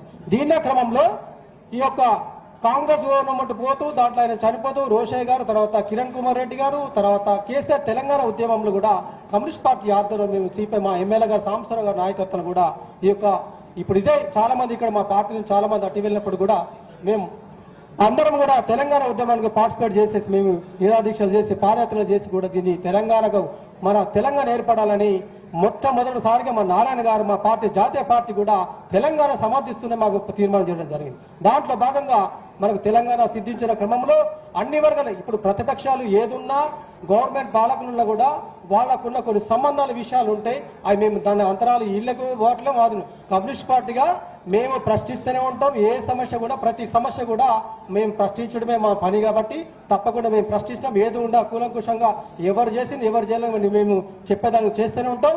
దీనికి 2022 ఆ టైంలో సంబంధించిన బీఆర్ఎస్ ప్రభుత్వం ఉన్నప్పుడు మాత్రం బకాయిలు అక్కడ స్టార్ట్ అయింది. అక్కడి నుంచి స్టార్ట్ అయింది. దాన్ని వీళ్ళు వెళ్ళిపోతూ వీళ్ళకి రావడం జరిగింది కాంగ్రెస్ ప్రభుత్వానికి. వచ్చే క్రమంలో వారు నేను చేయాలంటే కరెక్ట్ కాదు. విద్యార్థి భవిష్యత్తు కొన్ని లక్షల మంది ఉన్నారు కాబట్టి వాళ్ళకి ఎలాంటి ఇబ్బంది లేకుండా చేసింది కాబట్టి అది చాలా తప్పైన మాట మాట్లాడుతున్నారు. ఎవరైనా ఎక్కడైనా పిల్లలకు దోషాలు ఇస్తాలో ఆ దేశంలో వాళ్ళు కానీ ఫామ్ హౌస్ ఉన్న వాళ్ళు కానీ ఎవరైనా కానీ ఏదైనా కానీ ప్రజల కోసం ప్రజల విద్యార్థుల కోసం మాత్రం ప్రత్యేకించి మాత్రం ఎవరైనా మాట్లాడి చాలా మంది కూడా చేయాల్సిన బాధ్యత వాళ్ళకు ఉంటుంది, చేయాల్సిన బాధ్యత ఉంటుంది. రీఎంబర్స్మెంట్ 11,000 రావాలి. ఏమి ఇచ్చారు వీళ్ళు కాంగ్రెస్ ప్రభుత్వం వచ్చిన కాడి నుంచి అంటే ఒక 6,600 కోట్లు ఇచ్చారు. ఇంతకుముందు మన సుబ్బారావు గారు చెప్పారు. ఏం చెప్పారు వాళ్ళు? ఇది ఏం చేస్తే కార్పొరేట్ వ్యవస్థ ఉందా, కార్పొరేట్ సంస్థలు ఏముంటాయి, చైతన్య, నారాయణ, మల్లారెడ్డికి సంబంధించిన వాళ్ళు ఏం చేస్తారు? ఇదంతా ఎవరి చేతిలో ఉంటుంది పరిపాలన? ఈ పాలన ఎవరి చేత వాళ్ళ చేతిలో పరిపాలన ఉన్నప్పుడు ఈ కింది స్థాయి ఉన్న కాలేజీలో సంబంధించిన అంశాలు కూడా 90 కాలేజీలో సంబంధించిన అంశాలు వాళ్ళకి ఎందుకు చేరవు కదా? బలవంతుడు బలహీనుడు ఉంటాడు ఈ సమాజంలో. ఈ బలవంతుడు ఎప్పుడు బలవంతుల పక్షానే ఉంటాడు, బలహీనుడు బలం తొక్కబడుతూనే ఉంటాడు. నిత్యం ఇది సంఘర్షణ జరుగుతూనే ఉంటుంది. దీంట్లో దృష్టి పెట్టుకుని వాళ్ళకి 600 కోట్లు వాళ్ళకి చేరలేదు తప్ప కానీ ఈ యొక్క కింది కాలేజ్లో ఉన్న కాలేజీ నడిపే పరిస్థితి లేకుండా వాళ్ళకి చేయలేదు. ఇంకోటి ఏంటంటే ఇప్పుడు రీఎంబర్స్మెంట్ వస్తాయన్న చాలా మంది కాలేజీలు ఓపెన్ చేయడం జరిగింది. సరే వస్తాయి, చాలా సంతోషం, అది కాదంటలేదు. విద్యను అందరికి అందియాలి. కానీ ఒక్కొక్క టైంలో ఇలాంటి బ్రేక్ అనపడం ఏంటంటే ప్రైవేట్ యాజమాన్యంలో వాళ్ళకి సంబంధించిన అంశాలు వాళ్ళు చాలా ఇబ్బంది పడే పరిస్థితులు, చాలా ఆక్రందనతో ఆవేదన చాలా మంది ఇక్కడ చెప్పడం జరిగింది. వాళ్ళు చెప్పిన దాంట్లో వాస్తవమే ఉంది.